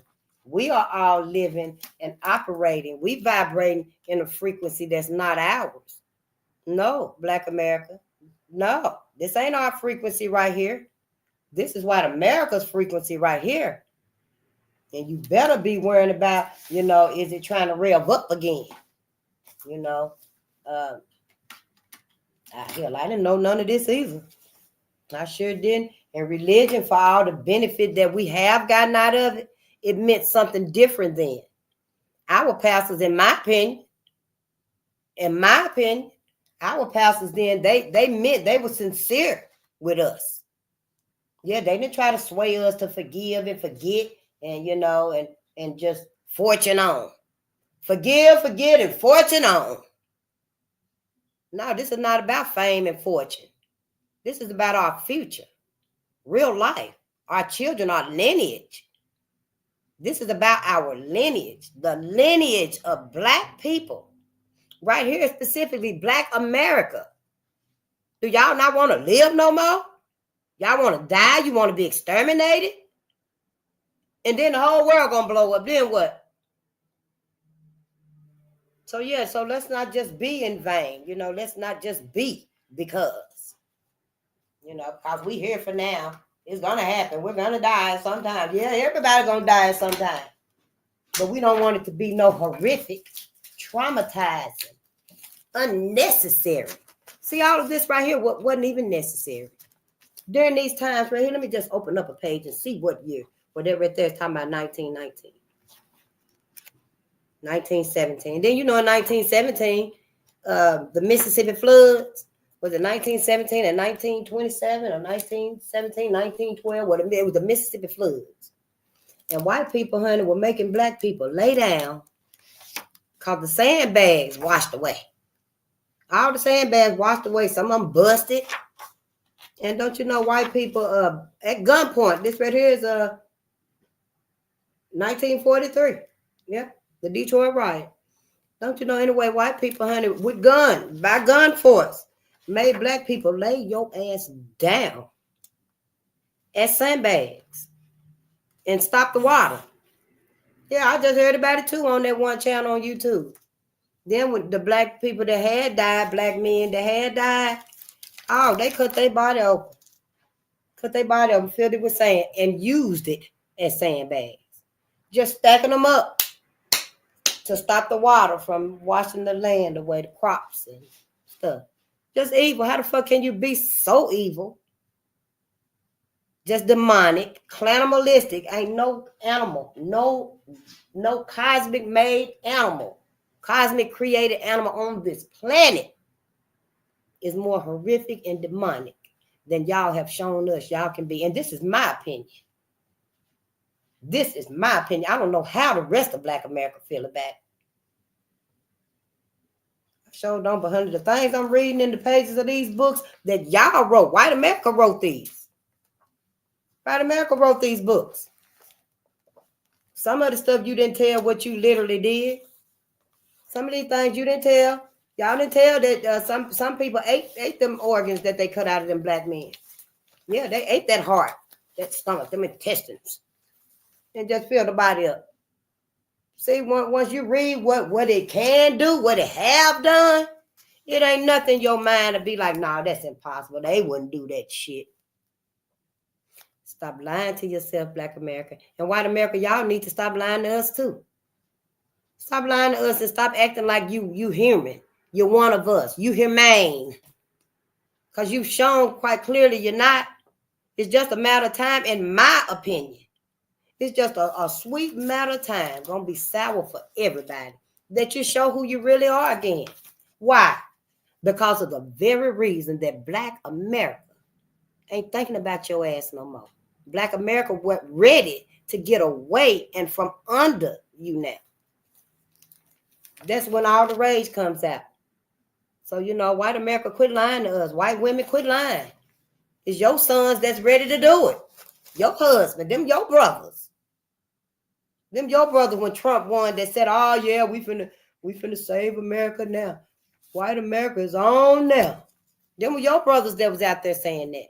So what if you Sabrina hell and you don't feel the same? You know how the fuck they feel. Why you gonna run your ass over here and try to be with us and stuff instead of teaching them, telling them?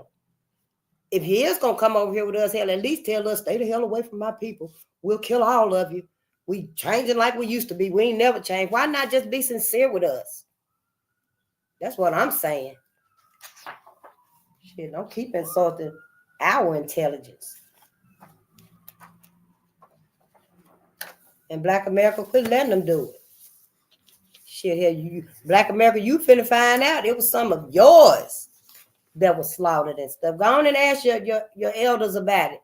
You still got them living and stuff. But better yet, go get your ass some books and read. Yeah, we don't need to be asking our elders about nothing at this point in time here because we ain't going to do nothing about it. And they don't need to be having thoughts and dreams being re-brought up. So, yeah, scratch, I even said that bullshit. Go get your ass some books and read. Who is this right here? Andrew Avery, who shot and killed Will Woods, was lynched on July the 30th, 1917. James Orange's 100th arrest is what led to the passing of the Voting Rights Act. They done arrested that one man, that one Black man 100 times. It's right there on the paper. I've been having this for a long time because I just seen it. They done arrested this man 100 times. And then finally, okay, we'll pass the Voting Rights Bill. Y'all ain't going to quit the Voting Rights Act. Y'all ain't going to quit trying to vote. We'll go ahead and pass it. Arrested and beated him. I bet you if we look up his story, we'll see some horrific beatings that was done to him. This right here got John, 100 years ago, John Hartfield was hanged, shot, and roasted for dating a white lady, and his body parts were shared to spectators. It's right there. John Hartfield, I had highlighted his. Lucian McCarty, a discharged soldier, was lynched, dragged, and tied to an automobile to his supposed victim's house and burned. It was in the book. The one lady told him, yeah, get him. They went to the jailhouse and got him. Went through all of that shit and stuff. They went to the jailhouse, got the Black man. She wanted to bring him back and lynch him below my window so I could see his death. I'm faint. So they went to the jail and got him and brought him back. Not him, but the guy that was in the story, the brother that was in the book. The book telling all of it. I have been, I guess, in the past few years, I've been researching and doing my own little stuff because I got notes and stuff that I be finding. Because I'm trying to put everything in front of me so I can see it and read. I ain't no need to keep shit in bags. What we keeping it in bags for? So, yeah, And then on Easter, 1906, y'all, Easter Day. See, these holidays and stuff, they keep rolling around on us and we keep running out and spending and stuff. Use them for a different reason if you must.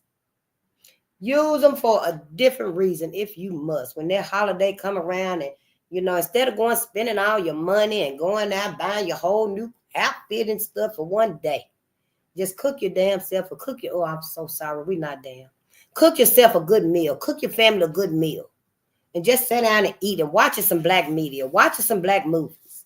We just got to get back to us. We going to be damned if we stay up under these people. So it said Easter 1903. 3 innocent brothers,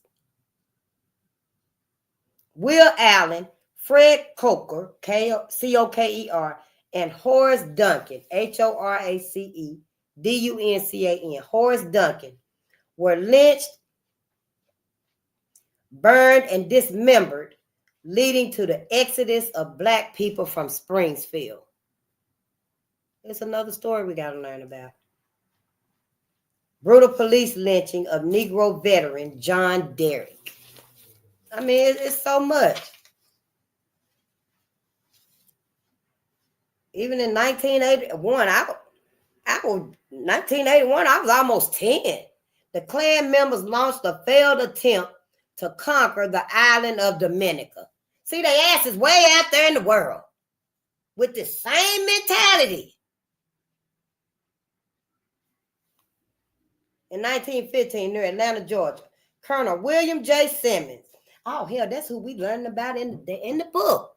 The one that revived the KKK up on the Stone Mountain outside Atlanta. The one that said he was traversing through the unknown. You know, he wrested the great mystery from the solemn of the night. You know, him. In 1915, near Atlanta, Georgia, he was a colonel. Colonel William J. Simmons. Now, see, in the book, it didn't say he was no colonel. It said he had tried to be a minister. He sold insurance. And it was something else he tried to do. Oh, medical training. Yeah. And then he revived the KKK because his ass was sorry. But he was a colonel. He was in the army. Or the service, one of them. One of the branches. But it says a preacher and promoter of fraternal orders revived the KKK, although it was small, until Edward Y. Clark and Elizabeth Tyler. Because I was listening to somebody the other day, and they was talking about when the Klan, it just had a huge resurgence. And so, I guess it was because of Edward Y. Clark and Elizabeth Tyler. We got so much to learn. Oh, in 1928, the Klan had a growth spurt when Catholic Alfred E. Smith received the presidential nomination. See, so much. Oh, he hid himself. Cornelius Calvin Sale Jr. His name was changed to Robert Carlisle Byrd, B-Y-R-D, by his aunt and uncle after his mom died in 1918. In the early 1940s, Byrd organized the KKK chapter, but had a change of heart years later.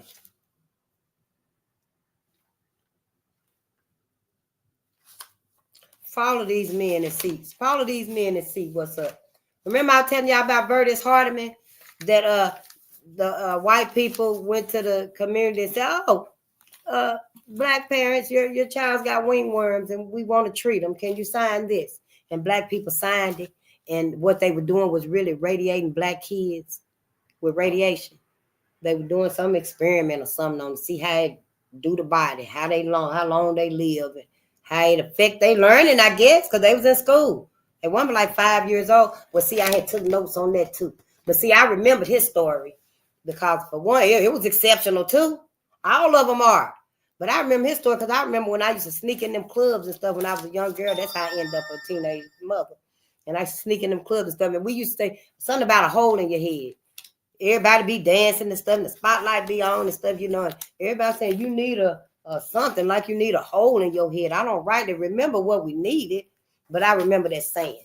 And so I kind of remember that. And then I got right here in the corner, holeinyourhead.com. Twins by chance, I never did. I think after I took my notes, then I just put things in bags and stuff, you know, going through life and stuff. But it said, Vertus Wellborn Hardiman, born March the 9th in 1922 in Loud Station, Indiana. One of the earliest Negro settlements in the United States. When he was 5 years old, told y'all 5, he was one of 9 children. They did it to 9 kids. 9 children that unknowingly took part in a terrifying, horrible, painful medical experiment. I can't even imagine. Where he and the other children were exposed and severely irritated, y'all, during a medical experiment conducted at a local county hospital. The parents were lied to that the treatment was for ringworm.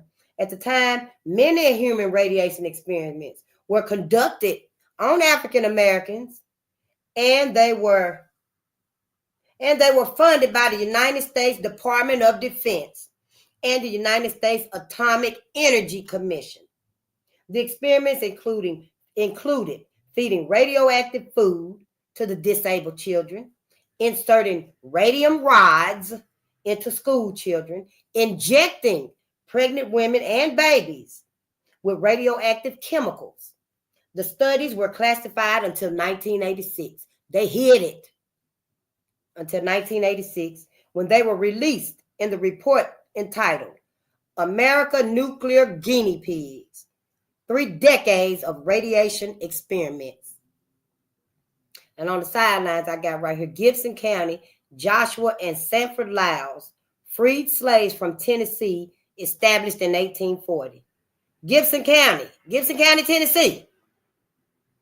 Yeah, I'm from, and it was established in 1840. I'm from the South now. Of the 20 black settlements in Indiana. Oh, is it a Gibson County in Indiana? But they were from Tennessee. Yeah, Joshua and Sanford Lyles was from Tennessee. Oh, because this is Lyles Station. So Joshua and Sanford Lyles freed slaves from Tennessee, established Lyles Station in Indiana. And Lyles Station was one of 20 black settlements in Indiana.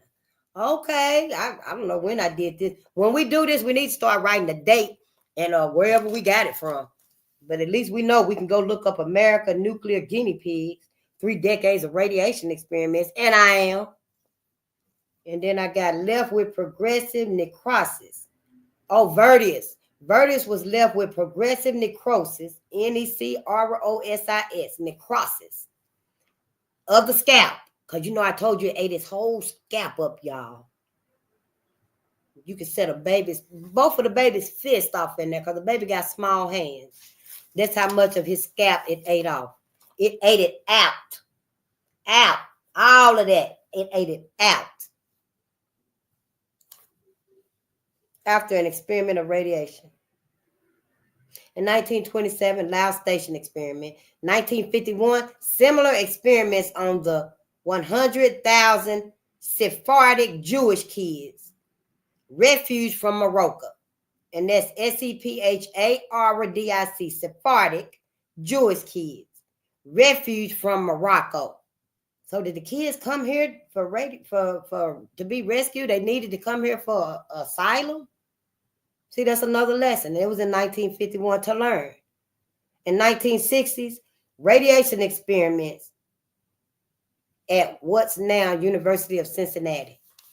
I don't know, I just be writing stuff. We just need to write stuff, so that we can learn and read and stuff. But yeah, we got to wrap it up. I did read one story about Michelle Obama. Let's see who else we can get out of here right quick and stuff, because, this is all about learning. It's all about learning. We just, I'm criticizing and commenting and, teaching. Ain't no scholarships or nothing, but, we doing some research. We looking up some stuff. When we talk about stuff and then we go to YouTube and look it up and we watch the video, we did that little bit of research. See, we didn't get the crux of education. We did not get it. Do you know when we scroll on Facebook, it's totally different when we try to go navigate another social site? It is for me. Now, I love the pen and the paper. That's why I feel my comfort at. But for me, it's different. I'd be like, damn, where the hell is the news feed? How you do this? How you do that? I see people have commented on social sites and stuff. Like if I go to TikTok, it's different. If I go to Snapchat, it's different. Instagram is different. Everything is much easier on Facebook. You ain't got to do nothing but scroll, like, comment. But on other stuff, it's so different. And that's how it is with us educationally. It's okay to do the little stuff. Oh, yeah, I can write my name. But if you ask me to do this or do that or answer that question, can you write out 24 divided by 12? Or just throw something out there. Yeah, then that's when the anxiety come in because it's totally different. So we got to start learning and teaching each other. We got to be sincere in wanting us to learn. I'm not jealous of now one of y'all that's learning anything from what I done learned. Shit, get your channel. Because see, all of your thoughts and inventions and creators and ideas is going to be different from mine. But it should be for the benefit of Black people. It shouldn't be no jealousy, envy. Oh, no, you're going to use this better than I used it. See, that's thinking like other folks,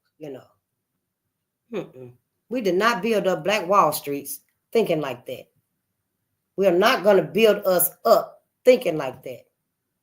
We're not going to inspire and motivate our babies to learn and create and bring us, contribute to us these tools, researches, life-saving contributions that we're going to need in the new world. We ain't going to never inspire them if we make them think, now don't you call Tyrone over here and tell him what you're going on. If they say, Mama, can I call Sammy over here? Sammy good at math. Can I call Sammy over here? Sammy just my friend. Can I call Sammy over here while I put this together? Now don't you call that boy over here. Wait till you done with that. Then you go outside and play with it. I don't want that boy in this house. See, we got to stop being like that with our children. Stop being like that with each other. It don't do nothing but sever our connection and relationship with each other, our love. It won't let us be faithful to each other. Yeah, we know Sam and Mama over there probably drunk. Shit, that's even more reason to let him come over your house and feed him and take care of him.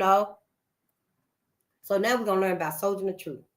Soldier the Truth was born in 1797 in Swartkill, New York. That's Swartekill. She died November the 26th in 1883 in Battle Creek, Michigan. And the Lord gave me the name Truth because I was to declare the truth to the people. And this is a picture of Soldier the Truth. I kind of get her and Harry mixed up sometimes. When I see a picture of them, yeah. But see, we got to learn. We got to learn how to know and how to distinguish our people, how to remember our people.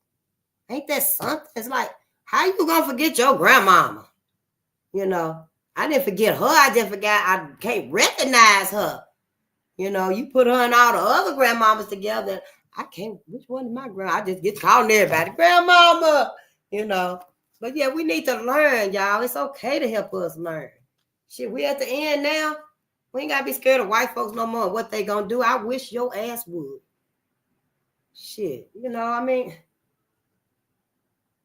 Soldier the Truth, an abolitionist, evangelist, and women's rights activist, was born into slavery around 1797 in Dutch-speaking upstate New York and named Isabella Bell Baumfree.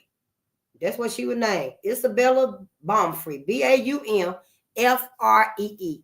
She experienced the pains, indignities, and violence of slavery from at least 4 masters before escaping from bondage with her infant daughter, Sophia, and living with a nearby abolitionist family. She escaped with her baby after 4 masters. It's a wonder she only had 1 baby, but a lot of women during slavery, they would go out and get them herbs out of the yard and stuff and make a concoction so they wouldn't get pregnant. They would abort that baby that the master done got them pregnant with. Yeah. The Van Wageners, Wageners, Wagoners, brought her freedom for $20 and later helped Isabella sue for the return of her 5-year-old son, Peter, who had been illegally sold into slavery in Alabama. Oh, she did have more than 1 baby. She left with the baby Sophia, and they helped her get, just a minute, they helped her get her baby boy back. Hello, come here, brother. How you doing, my brother? Yeah, give me a little more time. I'll come back to somewhere. Okay. Oh, you doing the study? Yeah, I'm on my study. Okay. Thank you so much, my brother. No worries. Okay.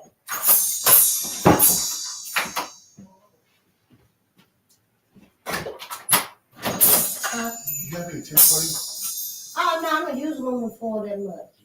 No, I'm sorry. Okay, peace.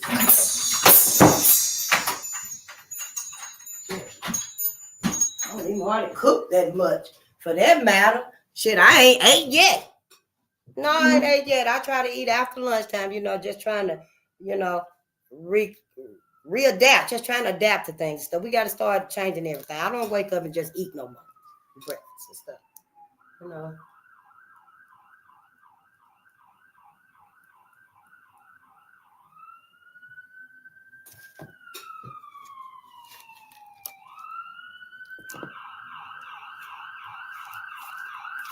What's up, ice cream?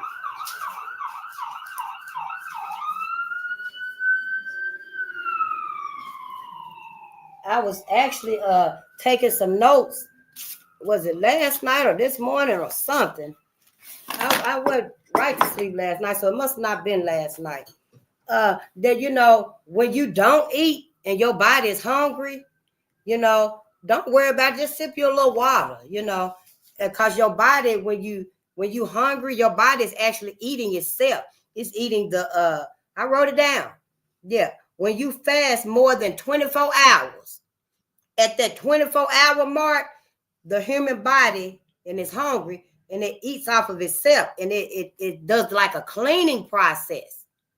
It's not like eating you, but it's like a cleaning process that the body naturally does. See, the cosmos knows what it was doing, black woman and black man, when it made you. So it's like a cleaning process that removes all the sick cells, cancer, aging cells, and Alzheimer's. Your body is eating those things up. I had read years ago that cancer can be cured by starving the cancer cells. And there was a process called angiogenesis or something like that. But, it's just something to study, Black America. And we got to study. And so let's finish this right here. Because, I know some stuff that I mentioned I didn't even get back to. That's why I need to watch my own videos. I really don't, Probably won't edit it nothing. You're going to get it just like it is. But we'll see, 1 year after slavery was officially outlawed in New York, Isabella moved to New York City and worked for a minister and his family. She eventually joined several religious communities, including the Methodist Perfectionists. In 1843, after a spiritual awakening, Isabella changed her name to Sojourner Truth. Now a devout Christian, she acknowledged the call by the Spirit to embark on a journey preaching the gospel and speaking out against slavery and in favor of women's rights. Although Sojourner never learned to read or write, she was a powerful and charismatic orator, testifying the hope that was in her. It was inside of her. See, she didn't need no degrees and no skills and, no college validation. Yeah, she couldn't read or write. None of them did. In the narrative of Sojourner Truth, which was dictated to Olive Gilbert in 1850, Sojourner recalls being sold at auction around the age of 9 years old, along with a flock of sheep. Y'all. This debasement, among other violent treatments while in bondage, convinced Sojourner to evangelize against the sins of slavery. Her testimonials and book and photograph sales supported her lecture tours around the country. She would meet other abolitionists, such as Frederick Douglass, William Lloyd Garrison, and Harriet Beecher Stowe. Standing almost 6 feet tall, Sojourner stirred audiences with her radical sermons. During the Civil War, she petitioned for the acceptance of Black soldiers in the Union Army and met with President Abraham Lincoln at the White House. After the war, Sojourner worked on behalf of the Freedmen's Bureau in Washington, D.C. For the rest of her life, she crusaded for human rights, reform of the prison system, and land resettlement for freed Black people and the Exodus movement to Kansas. Remember, I was telling you that Benjamin Pap Singleton came through Tennessee Yeah, it was called the Great Exodus too. And he was telling black people, come on, let's go. Get your stuff and let's go. We leaving. And everybody started packing up. They were grabbing everything. Come on, y'all, let's go. We got to go. Brother out there, he up the street now. Come on, we got to go. Come on. You know, grabbing everything. And everybody left and went west to Kansas. The Great Exodus. Yep. It was like 50,000 people. Yeah, but when they got to Kansas and stuff, it was different, you know, from down south. It was hard, especially in the winter times, because it's barren land almost. But down south, you know, it really ain't no harsh winters and stuff. You can grow your potatoes and go out there and get your potatoes and stuff. But I guess in Kansas, it's kind of like Minnesota. Ain't nothing growing. If it is, you got to reach through 9 feet of snow and get it, you know. But a lot of people left Kansas and went back down south where it was much easier. They knew what to expect. They knew who to stay away from, you know. But yeah, that's what that was talking about. See how everything is prosperous for us. Land resettlement for freed blacks and the Exodus movement to Kansas. And you know, we just read about the other day. We learned about, but we just re-mentioned it when Benjamin Pap Singleton, the Exodus to Kansas. I mean, you know, the Exodus. Yeah. It all come together. You know, this is what we must do. And it ain't nothing wrong with it because I feel fine, honey. I feel good. Yeah. Didn't Nina say that? Yeah. See, that's what we get when we focus on us. That's the only happiness that we get when we focus on us. And we have to lose a lot to focus on us, then lose it. Lose it. Yep, if that's what we have to do, then lose it, you know. Nothing else matters. Yep, nothing else matters. Oh, I saw that on Amazon, this might have been old, but Derek Alexander has a crossword puzzle on Black inventors. Somebody was just saying, yeah, you know, we do need to remember stuff. And they were just like, yeah, you can get some crossword puzzles, Derek Alexander. So I wrote a note on it. You know, and ain't it strange now? Somebody was saying, I was watching something on YouTube and they were saying that all the fires in California, well, in North Carolina, it's freezing. So, you know, I ain't really been just into our Black media a lot and stuff because I've been trying to get this ready so I can have this right. And then I'm still always late, ain't I? But anyway, y'all, I didn't know that all the vaccines, when we start getting our babies vaccines and stuff, when they like, what, 30 days old, a month old? When we got to take them and get the vaccines and stuff. Y'all, all them vaccines at the end of it, if it's ever in, you done let them shoot 13,000 micrograms of aluminum in your baby. 600 micrograms of mercury in your baby body.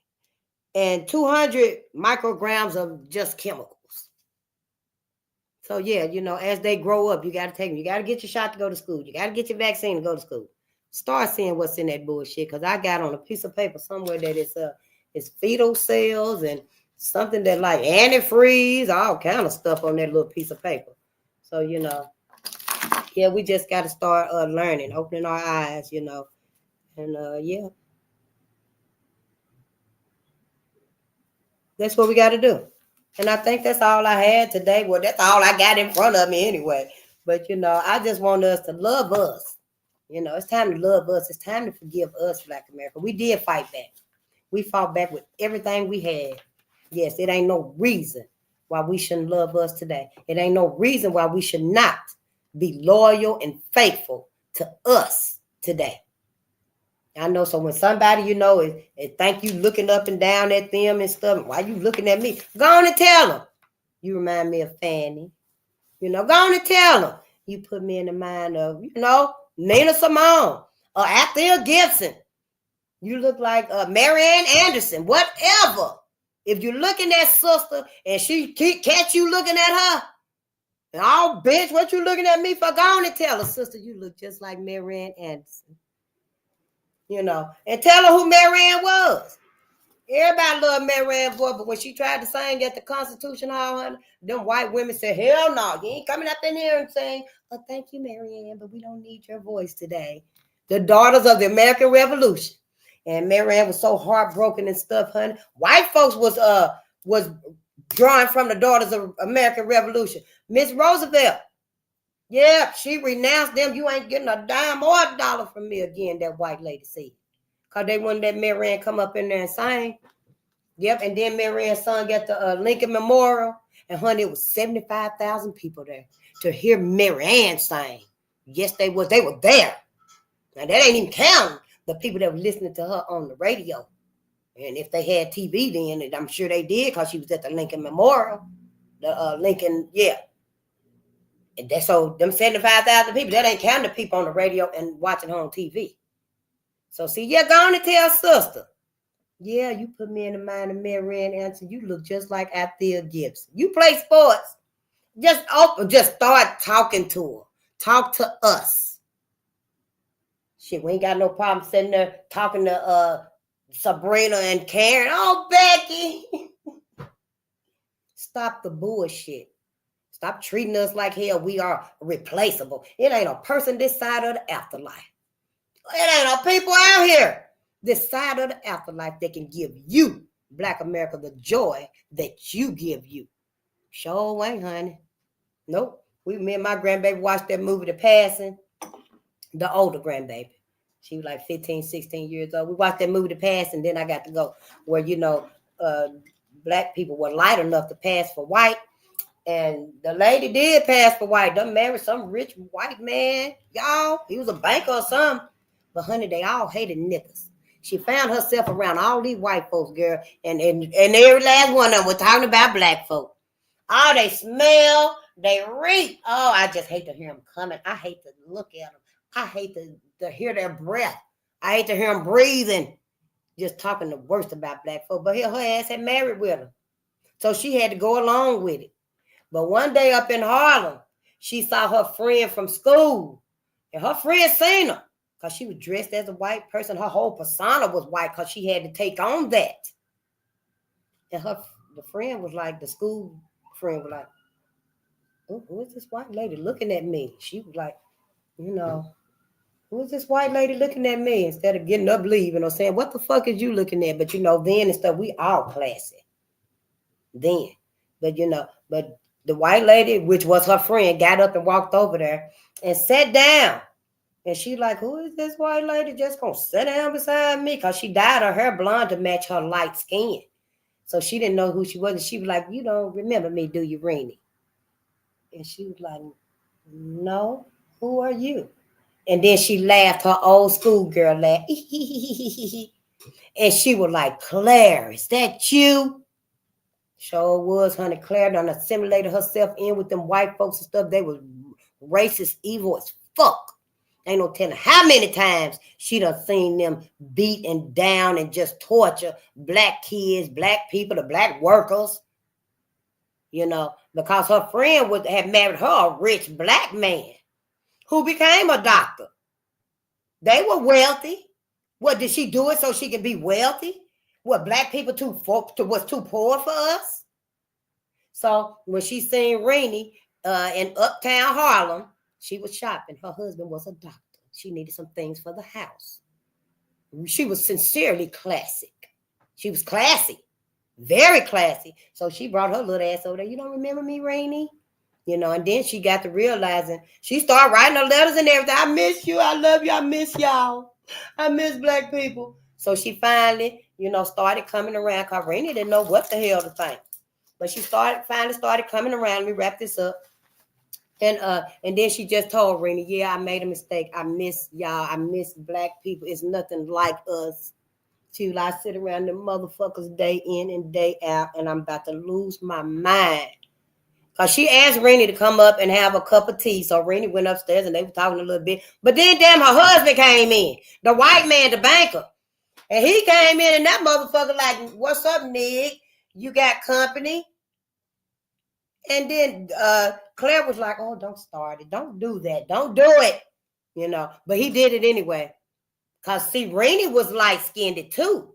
But he probably knew Rennie was a Black. Maybe he did. He had to, I'm sure. But see, Claire had gave the idea that I don't like niggers either. Because he said Claire won't even have them be our maid. Claire won't even let them step foot in our house. Because she knew her ass was Black too. But anyway, she was like, well, what's up with the nig? And he was like, oh, I call her that little nickname because I tell her every year you're getting as dark as a nigger. And I tell her one of these days I'm going to wake up and you're going to be a full nigger over there. And they started laughing and stuff. And Claire started laughing. And then Renee started laughing. She was laughing so hard she was crying, y'all. And Claire was just laughing like, yeah, the joke. The joke is on him. You know, it was just fucked up. I know Renee was like, Renee went home and told her husband, like, oh, don't ever let me get around that woman ever again. What happened? Who is she? You know, but Claire, by then, she was like, yeah, she started calling and writing and stuff. And I need to be around y'all. So they let her come back around and stuff. And because the husband would be out of town and stuff. Yeah, it's a movie. Go look at it. It's really good, honey.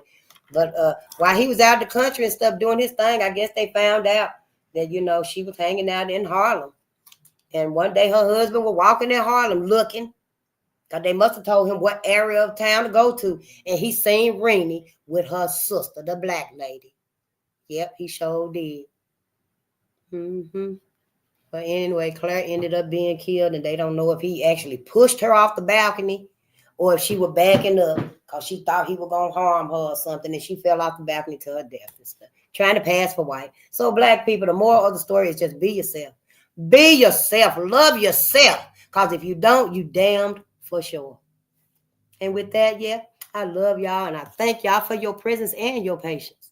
And I will be reading, and I think it's you, 100, my brother, that said you've been trying to get in touch with me, that you're going to buy the book so you can read it too. Please do. Because I could have been asleep right here with y'all. And you could have been reading. Yeah, I wouldn't have did that to y'all and stuff. I've been reading out of one eye, you know. But yeah, I love y'all, you know. And it's all about us now, honey. Sure, we'll turn up the sun. Yeah. Yeah. Not too fast. Okay. Is that me? I know I got to go fast and stuff when, you know, when I have to keep, you know, stop from keeping y'all too long, because I keep y'all here all day. I know. I love y'all, and peace and power to the people. I'm going to read these comments when I get home.